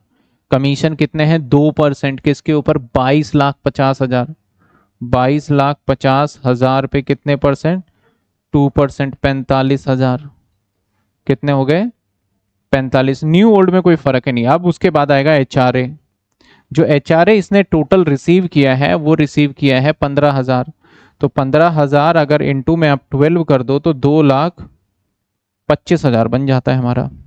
15,000 इंटू 12 2,25,000। अब इसमें से कितना माइनस कर सकते हैं वो देखेंगे। पॉइंट नंबर 1 क्या कहता है एक्चुअल, तो 9 महीने के लिए देखो, तो 9 महीने की जब आप कैलकुलेशन करोगे तो 15,000 इंटू में 9 ले जाओगे 1,35,000। इसके बाद दूसरा पॉइंट क्या कहता है रेंट पेड, कितना रेंट आपने दिया, और माइनस में 10% ऑफ सैलरी, ठीक है। तो अब रेंट पेड तो हमें पता है भैया 10,000 था, तो 9 महीने का 90,000 हो गया। अब 10% ऑफ सैलरी, तो यहां सैलरी का मीनिंग निकाल लो। सैलरी का मीनिंग अगर निकाले तो बेसिक वाला पार्ट लेंगे, तो बेसिक 9 महीने का, तो 30,000 इंटू 9 करोगे तो 270 है ना। इसके बाद रिटायरमेंट सारा का सारा है तो 90। इसके बाद कमीशन देखा जाए, कमीशन जुड़ेगा नहीं जुड़ेगा, जुड़ेगा।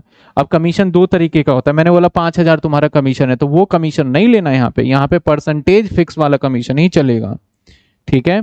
तो कमीशन कितने थे 45,000, लेकिन ये तो 12 महीने का था, तो इसको क्या करेंगे 9/12 कर देंगे, तो 270 45,000 डिवाइड 12 इंटू में 9, तो ये आ गया 90,000 प्लस में 270। There is salary 3,93,750, 3,93,750, 3,93,750। इसका 10% ले लो,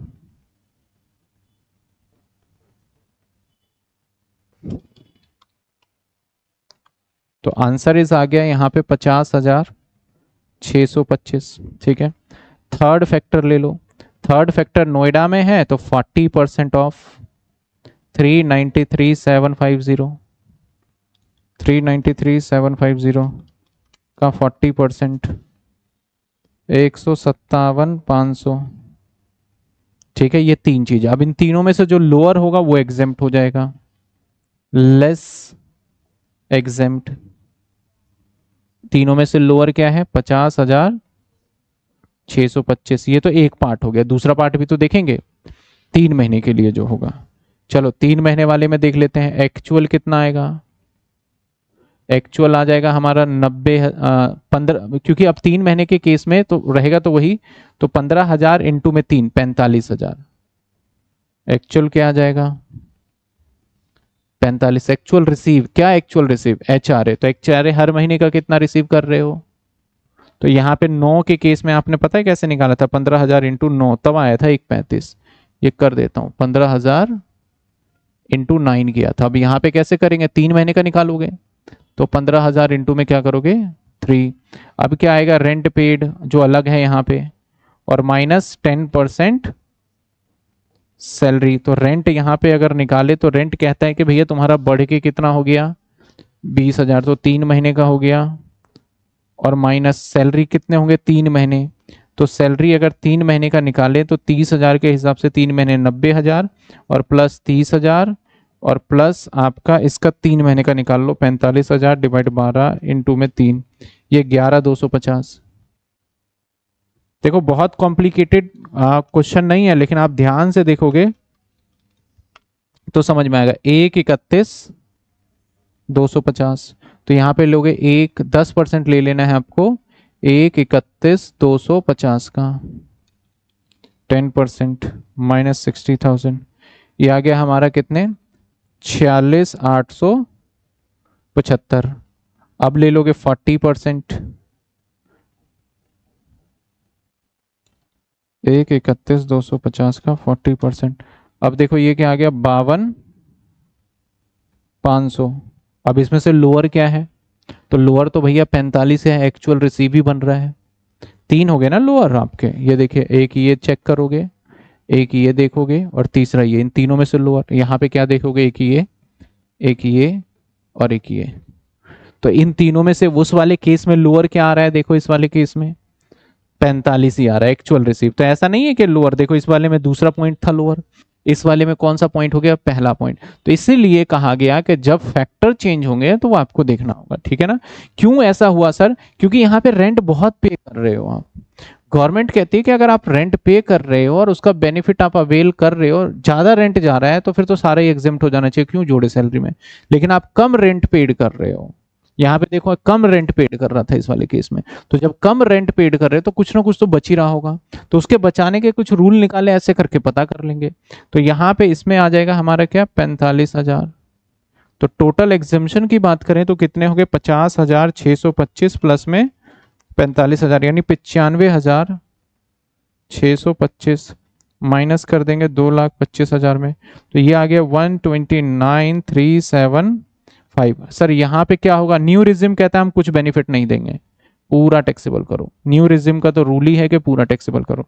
3,60,000, 1,20,000, 60,000, 45,000 प्लस 129,375, ये आ गया 71, 43, 75, 360, 120, 60,000, 45,000, और यहाँ पे सैलरी देखो कितने बन गए? 8,10,000।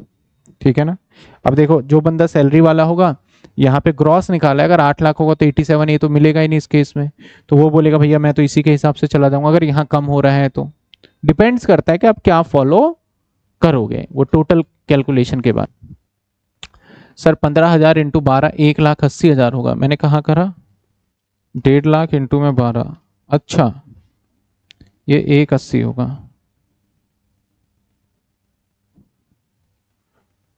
1,80, 95,625,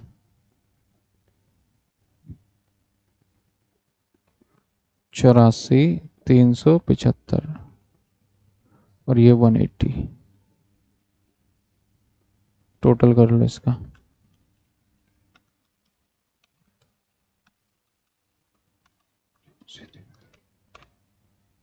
छियासठ, 93,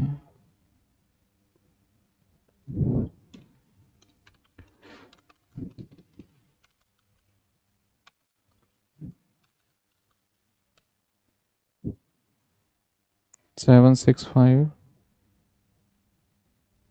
0। ठीक है,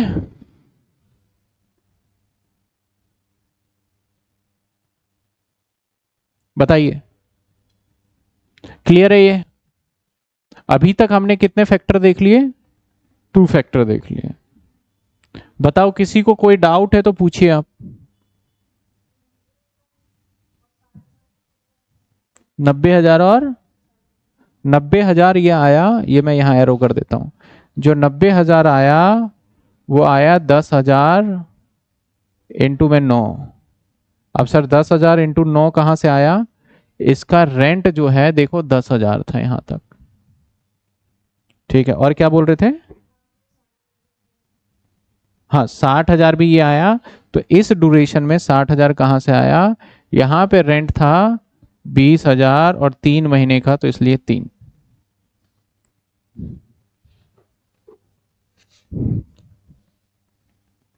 बताइए किसी स्टूडेंट को डाउट? कोई डाउट है यहां तक? अब यहां पे एक फैक्टर चेंज था, तब 2 फैक्टर चेंज होगा। इसी तरीके से जितने फैक्टर चेंज होंगे, अगर एक फैक्टर चेंज होगा तो कितने पार्ट में कैलकुलेशन चला गया? 2 में। अगर 2 फैक्टर चेंज होगा तो कितने में चला जाएगा? 3 में। 3 फैक्टर चेंज होगा तो कितने में चला जाएगा? 4 में। तो स्पेशली कई बार 6 नंबर का 2-3 फैक्टर वाले एग्जामिनर दे देता है और पूछा जाता है क्वेश्चन, कई बार आया भी है। चलिए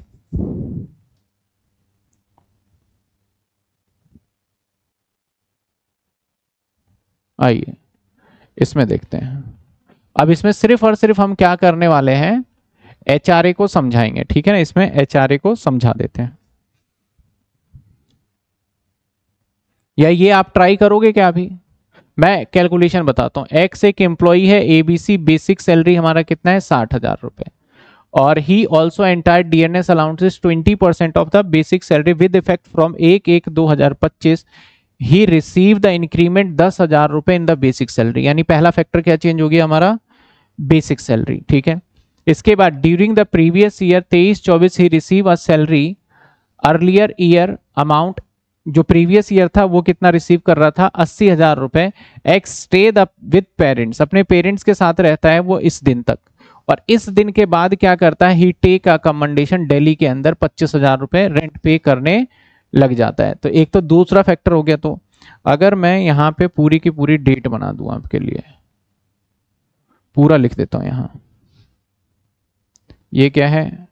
अप्रैल, फिर इसके बाद मई, फिर जून, फिर जुलाई, फिर अगस्त, फिर सितंबर, फिर अक्टूबर, फिर नवंबर, फिर दिसंबर, जैन और फेब और मार्च। ये हमने 12 महीने बना लिए। जहां फैक्टर चेंज होगा वहां पे मैं कट लगा दूंगा। तो पहला क्या कहता है कि इसने क्या करा कि 60,000 तो मिल रहा था, 70% of DNS allowances include salary retirement benefit. The company give HRA 30,000 रुपए with effect from 1/1/2025 receive an increment. कितने हो गए उसके? 10,000 इन बेसिक सैलरी। कब? 1/1/2025। तो एक तो यहां पे चेंज आया है। ठीक है, यहां पे इसका जो बेसिक है इस जैन के मंथ में, पहले इसका कितना बेसिक सैलरी था? 60, इंक्रीमेंट 10। तो यहां से बेसिक इसका हो गया 70,000। ठीक है, आगे कहता है previous year, during the previous year 24-25, मतलब इसी की बात कर रहा है। He receive arrear of salary pertaining in the earlier year 80,000, इसे कुछ पुराना बकाया सैलरी मिला, उससे कोई लेना देना एचआरए का नहीं है। हम करंट ईयर की सैलरी, करंट ईयर की चीजों को देखते हैं। पुराना सैलरी मिला तो सैलरी के पार्ट में टैक्सेबल एरियर माना जाएगा, लेकिन उससे लेना देना कुछ भी नहीं है हमारा, ठीक है ना। आगे क्या कहता है, एक्स स्टे हिज पेरेंट 31/10, यानी अक्टूबर की बात कर रहा है। अक्टूबर तक पेरेंट्स के साथ रह रहा था, नवंबर से फिर ये रेंट पे चला गया। एक यहां चेंजेस हो गया, तो कितने पार्ट में बटेगा, एक ये वाला पार्ट हो गया, दूसरा ये वाला पार्ट हो गया, तीसरा ये वाला पार्ट हो गया। तो यहां से लेके अगर यहां तक देखा जाए तो ये यहां से लेके यहां तक तो नॉर्मली है हमारा, जो कि कितने महीने हो गए, अप्रैल मई जून जुलाई अगस्त सितंबर अक्टूबर, यानी 7 महीने, ये 7 महीने की अलग कैलकुलेशन। फिर आप जैसे ही आओगे नवंबर से लेके जनवरी तक, जनवरी में तो चेंज ही हो गया, नवंबर और दिसंबर, यानी नवंबर दिसंबर 2 महीने का अलग कैलकुलेशन। फिर जनवरी फरवरी मार्च, ये 3 महीने का अलग कैलकुलेशन। देखो 7 2 9 और 3 12, पूरे 1 साल का कैलकुलेशन हो गया। तो एक बार 7 महीने का कैलकुलेशन निकालोगे, फिर एक बार कितने महीने का निकालोगे, 3 महीने का, और फिर कितने महीने का निकालोगे, सॉरी 2 महीने का, फिर कितने महीने का निकालोगे, 3 महीने का।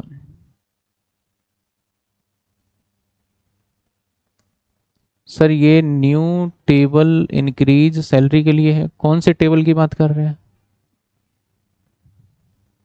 शायद आप इसकी बात कर रहे हैं। टेबल नहीं, मैंने एक पूरा लिख के बताया था, आपके क्या आइडिया लग जाए कितने पार्ट में इसके कैलकुलेशन जाने वाला है। कहता है कंप्यूट ग्रॉस सैलरी बताइए आप अगर टैक्स को अंडर ओल्ड रिजिम में हो और नॉट एक्साइज एनी, यानी न्यू रिजिम में हो, दोनों रिजिम के हिसाब से बताना है। तो सबसे पहले मैं एक एक करके कैलकुलेशन को करूंगा, तब जाके आपको कहीं समझ में आएगा। ये आप भी कर सकते हैं ट्राई। तो मेरे पास हो गया एक मंथ, कौन सा हो गया हमारा, सितंबर, अप्रैल से लेके अक्टूबर तक का है ना। मैं पीछे देख लूंगा, यहां से इसको हटा देता हूं, मैंने पीछे वो लाइन बना दिया है।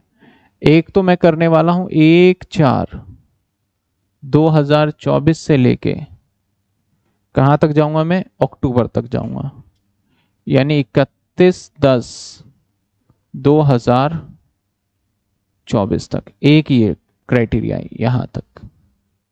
दूसरा मैं आ जाऊंगा कहां पे, 1/11/2024 से लेके 31/12/2024 तक। ये हो गया दूसरा कट। तीसरा 1/1/2025 से लेके 31/3/2025 तक। ये हो गया तीसरा। हर किसी का अपना अलग सैलरी तीनों के केस में, ठीक है ना। तो सबसे पहले पॉइंट क्या होता है, एक्चुअल रिसीव। अगर एक्चुअल रिसीव बात करें तो यहां पे बन रहा है 7 महीने का, यहां पे बन रहा है 2 महीने, और यहां पे 3 महीने। तो कैलकुलेशन उसी हिसाब से लेंगे। तो 7 महीने का जो इसको एचआरए मिलता है, वो एचआरए कितना मिल रहा है इसको, 25,000 रुपए। कहता है ही टेक अकोमोडेशन डेली रेंट, नहीं रेंट था वो, एचआरए कितना मिल रहा है इसको, 30,000। तो यहां पे आएगा 30,000 इंटू में 7, 2,10,000। अब दूसरा पॉइंट क्या लोगे, रेंट पेड, है ना, रेंट पेड। अब देखो ये कहां से कहां तक अपने पेरेंट्स के साथ रह रहा था, कहां से कहां तक, ये कहता है इस दिन तक, यानी अक्टूबर, कहां तक, इस दिन तक कहां रह रहा है, अपने खुद के घर में। तो यहां पे जब आप ये रूल लगाओगे, मैं लगा के दिखा देता हूं, रेंट पेड माइनस में 10% जब आप सैलरी लोगे तो रेंट पेड 0 है, क्योंकि कहां रह रहा है ये, पेरेंट्स के साथ। तो इसका मतलब ये वाला पार्ट तो 0 हो गया। तो यहां पे तो हमें कुछ कैलकुलेशन करना ही नहीं पड़ेगा। यहां पे जो हमारा एग्जेम्प्ट होगा वो कितना होगा, 0 होगा, यानी 2/10 तो पूरा टैक्सेबल हो जाना है इस वाले पार्ट में, ठीक है। इस वाले पार्ट में क्या हो जाना है, 2/10 पूरा टैक्सेबल। क्यों ऐसा सर, ऐसा 0 क्यों लिखा, क्योंकि ये घर में रह रहा है, सेल्फ रह रहा है। यहां तक कहां लिखा है, ये क्वेश्चन में लिखा है, कहां लिखा है, द कंपनी गिव एचआरए के बाद कहता है during the previous year he receive arrear of salary के बाद x was staying with his parents, अपने पेरेंट्स के साथ रह रहा है, तो किराया थोड़ी दे रहा होगा, कब तक, 31/10 तक। उसके बाद उसको गया कहां पे, किराए पे वो। तो अब यहाँ पे किराए पे गया तो यहाँ निकलेगा हमारा एक्चुअल कितने 30,000 इंटू में 2 यानी 60,000। अब यहाँ पे बन जाएगा हमारा rent paid minus 10% of salary. यहाँ पे सैलरी का मतलब बेसिक कितना है, अब इंक्रीमेंट जनवरी में हुआ, अभी तो इंक्रीमेंट नहीं हुआ, तो 60,000 इंटू में 2 प्लस, अब डीए कहता है भैया 20% ऑफ बेसिक पर और 70% रिटायरमेंट, तो 20% बेसिक सैलरी का, तो बेसिक सैलरी कितना है 60,000, 60,000 का 20% है ना, और इसका भी कितने percent 70% retirement benefit plus commission तो है नहीं। पहले देखो ये जो मैं कैलकुलेशन कर रहा हूं तो कितने हो गए 1,20,000 प्लस 60,000 का 20% और यहां 2 से भी मल्टीप्लाई होगा, मैंने यहां करा नहीं, और इन सभी को मल्टीप्लाई कर देंगे हम 2 से, 2 महीने का निकाल रहे हैं, तो 20% 60,000 का 20% 12,000 आ गया, उसका भी 70% लोगे तो 8400 आ जाएगा, 8400 इंटू में 2 करोगे तो 16,800 आ जाएगा। तो सैलरी हो गया 1,20,000 मायने 1,36,800, 1,36,800, 1,36,800, ठीक है ना, ये एरो डाल रहा हूं, तो इसका इंटू 10% निकालोगे और माइनस कर दोगे रेंट पेड जो होगा ना, कितना रेंट पेड कर रहा है पता है 25,000, तो यहाँ पे हो जाएगा 25,000 इंटू में 2 यानी 50,000, तो 50,000 में से ये माइनस हो जाएगा, तो माइनस कर दें हम 50,000, तो ये आ गया 36,320। पहला, दूसरा, तीसरा, क्योंकि कहाँ रह रहा है ये दिल्ली में, तो 50% ले लो, 50% ऑफ 1,36,800, तो 1,36,800 का 50% दैट इज आपका 68,400, तो इसमें से एग्जेम्पशन कौन सा मिलेगा, लोअर ये मिल जाएगा, नहीं 50 में से 1,36,800 का 10%।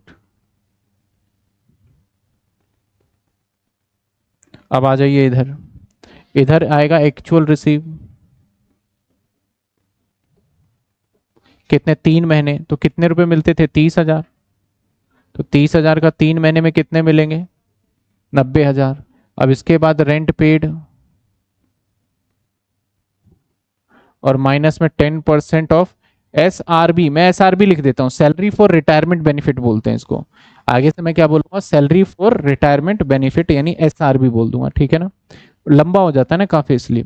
अब रेंट पेड कितना है भाई, रेंट पेड 25,000 कर रहा है, तो 3 महीने का 75,000 दिया, माइनस सैलरी, अब सैलरी का मीनिंग यहाँ अलग है क्योंकि सैलरी बढ़ चुकी है इसकी 10,000, तो सैलरी 3 महीने का होगा हमारा, अगर सैलरी निकाले तो 3 महीने का हो जाएगा हमारा सैलरी 210, अब प्लस कर लो 210 का कितने परसेंट 20%, 210 का 20% और उसका भी 70%, ये आएगा 29,400, जैसे मैंने ये डिटेल में कर दिया यहाँ पे मैंने डायरेक्ट कर दिया, तो प्लस करोगे 210 तो ये आ जाएगा 2,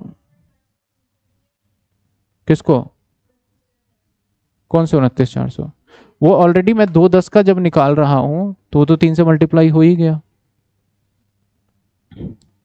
10% 3,239 400, नहीं समझ में आया, क्योंकि वो एक एक महीने का कर रहे थे फिर मल्टीप्लाई कर रहे थे, इसमें मैंने इकट्ठा ही कर दिया, इसमें 1 महीने का सैलरी था तो 2 से मल्टीप्लाई किया, 1 महीने का ही लिया हमने तो 2 से, अगर मैं 1,20,000 यहाँ पे रख देता तो फिर डायरेक्ट ही हो जाता है ना sir, new table increase salary, okay. अब आगे थर्ड पार्ट, ये फर्स्ट हो गया, ये सेकंड हो गया, और थर्ड 2,39,400 का 50%, तो 39,400 का 1,19,700, अब तीनों में से लोअर जो होगा उसे एग्जेम्प्ट कर देंगे। तो भैया यहाँ पे भी एग्जेम्प्ट सेकंड ही, ज़्यादा केस में सेकंड ही होता है।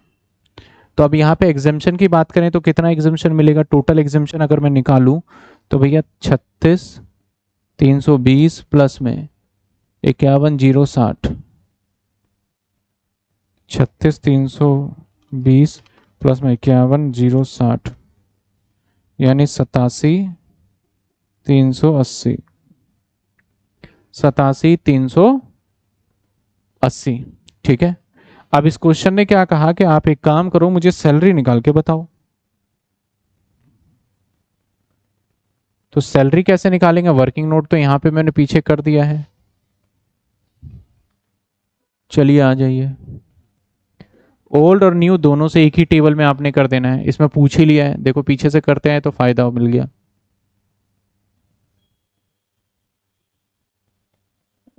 ओल्ड न्यू,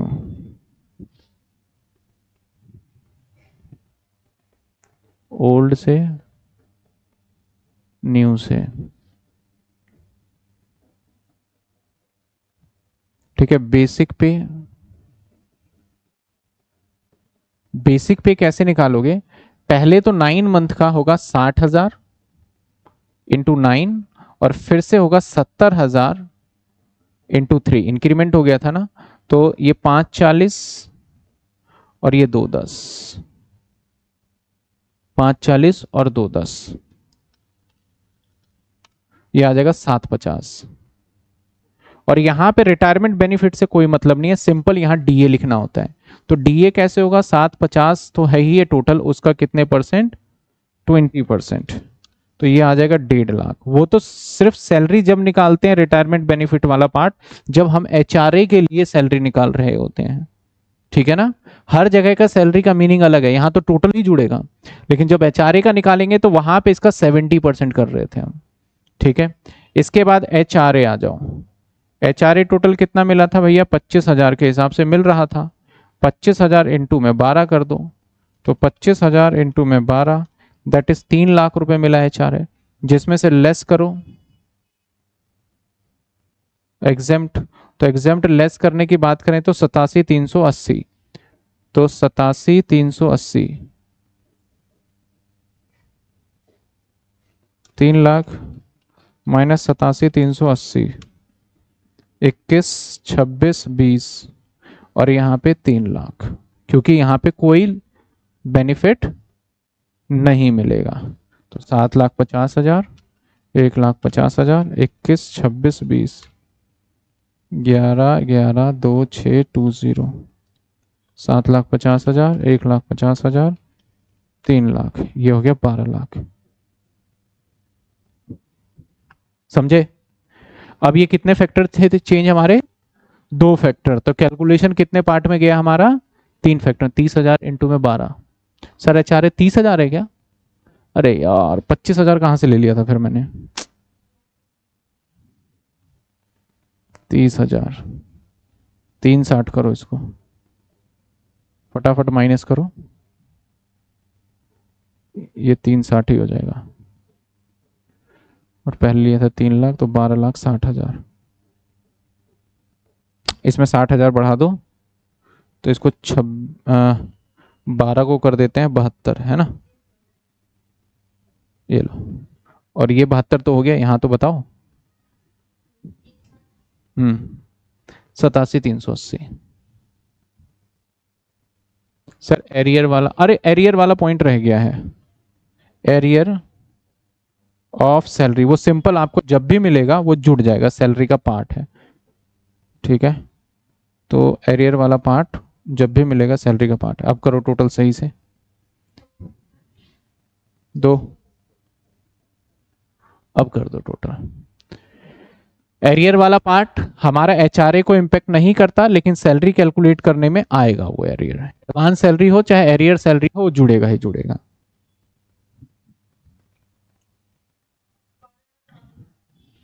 बारह लाख और यहाँ पे बढ़ जाएगा बस 87,380 जोड़ दो इसमें, बस यही तो बढ़ेगा, ये 600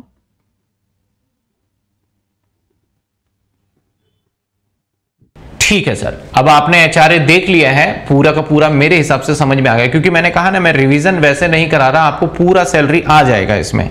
हाँ, चैनल को लाइक शेयर सब्सक्राइब भी जरूर करिएगा, क्योंकि सर इसकी वजह से क्या होता है, होता यह है कि हमें पता चलता है कितने बच्चे एंगेजिंग हैं, हमें पता चलता है, हमें मोटिवेशन मिलती है, बड़ी सारी चीजें हैं, और पैसे तो आते ही आते हैं भाई, है ना, पैसे तो आते हैं, तो इसलिए भाई कर लो, थोड़ी बेनिफिट मिल जाता है कि थोड़ा रिकॉग्नाइजेशन हो जाता है, बच्चे ट्रस्ट करते हैं। नहीं तो पता है बच्चे क्या बोलते हैं, सर फ्रॉड हो गया तो हमारे साथ, किसी को अगर ऑनलाइन कोर्स लेना होता है तो पूछते हैं फ्रॉड हो गया, ये हो गया।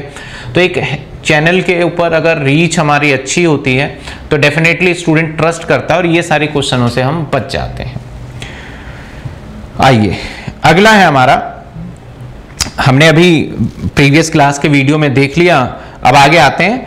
फुल्ली हमारा कौन सा सर, फुल्ली एग्जेम्प्ट जो अलाउंसेस है उसकी बात कर रहे हैं, फुल्ली एग्जेम्प्ट अलाउंसेस की बात कर रहे हैं। फुल्ली एग्जेम्प्ट अलाउंसेस कौन से होते हैं? फुल्ली एग्जेम्प्ट अलाउंसेस हमारे वो अलाउंसेस होते हैं जिसके ऊपर हमें कोई टैक्स ही नहीं देना। तो ये स्पेसिफिक कुछ गवर्नमेंट जॉब ऑफिसर को दिए जाते हैं, जैसे ड्यूली अगर आप किसी एमपी और एमएलए, ये देख रहे हो, एमपी एमएलए नेता विधायक, इन सभी को कोई भी अगर मिलता है परक्विजिट्स, बोलता है एग्जाम। भाई कानून यही बना रहे हैं, तो कानून में सबसे पहले फायदा अभी भी यहां पहुंचा रहे हैं। मेरे हिसाब से तो होना चाहिए एमपी एमएलए पे 10% एक्स्ट्रा लगेगा। अब बोलते हैं भैया इतना कम, इससे मैं सहमत बिल्कुल भी नहीं हूं। तो यहीं पे बाबा साहेब अम्बेडकर का जो बातें थी वो यहीं पे खंडन हो जाता है, गलत। यहीं पे ये निर्मला सीतारमण को नहीं दिख रहा है ये बातें, क्योंकि उनको भी मिलता है ना। खैर अब जो है हमें पढ़ना है, क्योंकि नेता का मतलब क्या था, देश सेवा, उनको पैसे से मतलब नहीं था, लेकिन यहां पे नेता का मतलब ओनली मनी मनी मनी। तो अब देखें तो कहता है कि allowances receive bye supreme court जज। हाँ, जज को मैं मान सकता हूं कि एक रिस्पेक्टिव हमारा ओहदा है जिसके अंदर बहुत मेहनत करके जाते हैं, तो उसको बेनिफिट मिलना चाहिए। तो सुप्रीम कोर्ट के जज को, किसको, सुप्रीम कोर्ट का या जज हो या हाई कोर्ट का जज हो, जज ऑफ हाई कोर्ट या जज ऑफ सुप्रीम कोर्ट, इनमें से किसी को भी कोई भी अलाउंसेस मिल रहे, चिल्ड्रन एजुकेशन या डियरनेस अलाउंस, कोई एनी काइंड ऑफ अलाउंसेस, पूरे एग्जेम्प्ट है भाई, इनको टैक्सेबल, इनका सिर्फ बेसिक होता है।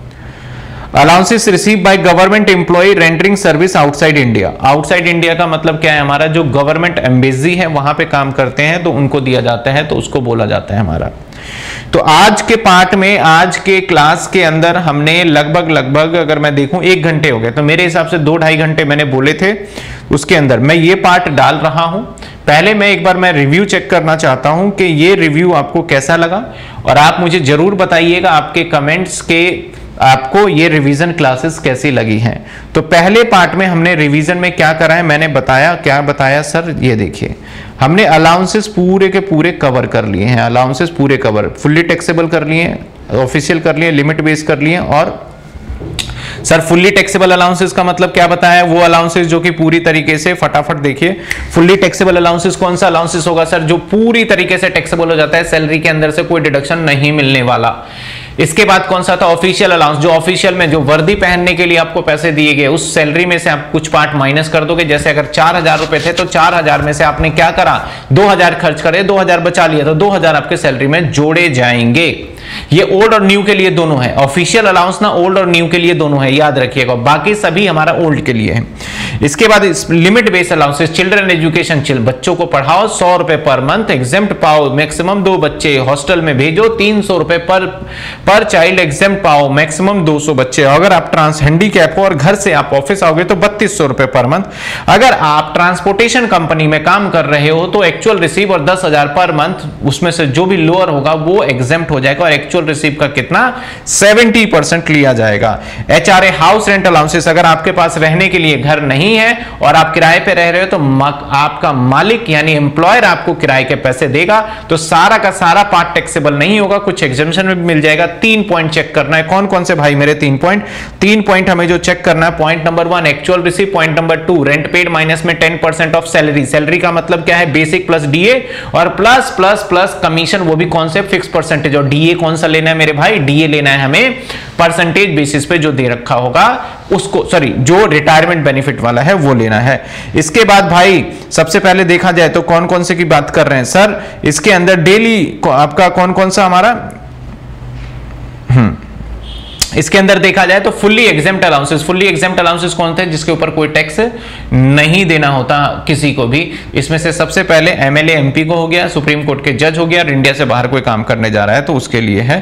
तो ये सारा का सारा हमारा पार्ट था जो कि हमने देख लिया। किसी बच्चे को यहां से यहां तक कोई दिक्कत है तो बताइए, आप जरूर कमेंट में बताइएगा। अगली क्लास का एजेंडा क्या रखेंगे, अगली जो भी मैं रिकॉर्डिंग करूंगा दैट इज रिटायरमेंट बेनिफिट, मैं कंप्लीट खत्म कर दूंगा विद चार्ट, और कोशिश करूंगा कि एक एक सवाल भी इंसर्ट कर दूं। तो मिलते हैं हम नेक्स्ट वीडियो के अंदर। मैं 2 या 3 पार्ट में पूरा रिवाइज कराने वाला हूं सैलरी, मजा आने वाला है। तो आप बिल्कुल बने रहिएगा और फटाफट से करिएगा, ठीक है। चलिए, thank you so much. Channel को लाइक शेयर सब्सक्राइब करिए, और ये चीजें मैं अपने मेन चैनल पे डाल रहा हूं, और साथ के साथ जो पेड बच्चे हमारे उनके पास भी जाएगा। नोट्स आपको एप्लीकेशन पे पीडीएफ फॉर्मेट में बना के दे दिया जाएगा, फ्री स्टडी मटेरियल में जाएंगे वहां मिल जाएगा, और पेड वाले बच्चों को तो कोर्स के अंदर ही मिल जाएगा। तो एक ये रिवीजन जो कि मैं जैसे जैसे टाइम मिलेगा मैं सभी चैप्टर का रिवीजन वीडियो डाल दूंगा, ठीक है ना। और हाँ, सैलरी जो हमारे पेड कोर्स के अंदर बच्चे हैं उनका सैलरी पूरा का पूरा रेगुलर क्लास भी खत्म हो चुकी है। अब आज से उनका सैलरी के सिर्फ और सिर्फ क्वेश्चंस प्रैक्टिस करेंगे 10 ईयर का। तो मिलते हैं हम अगली क्लास के अंदर। Thank you so much, good night, take care, good morning, good evening.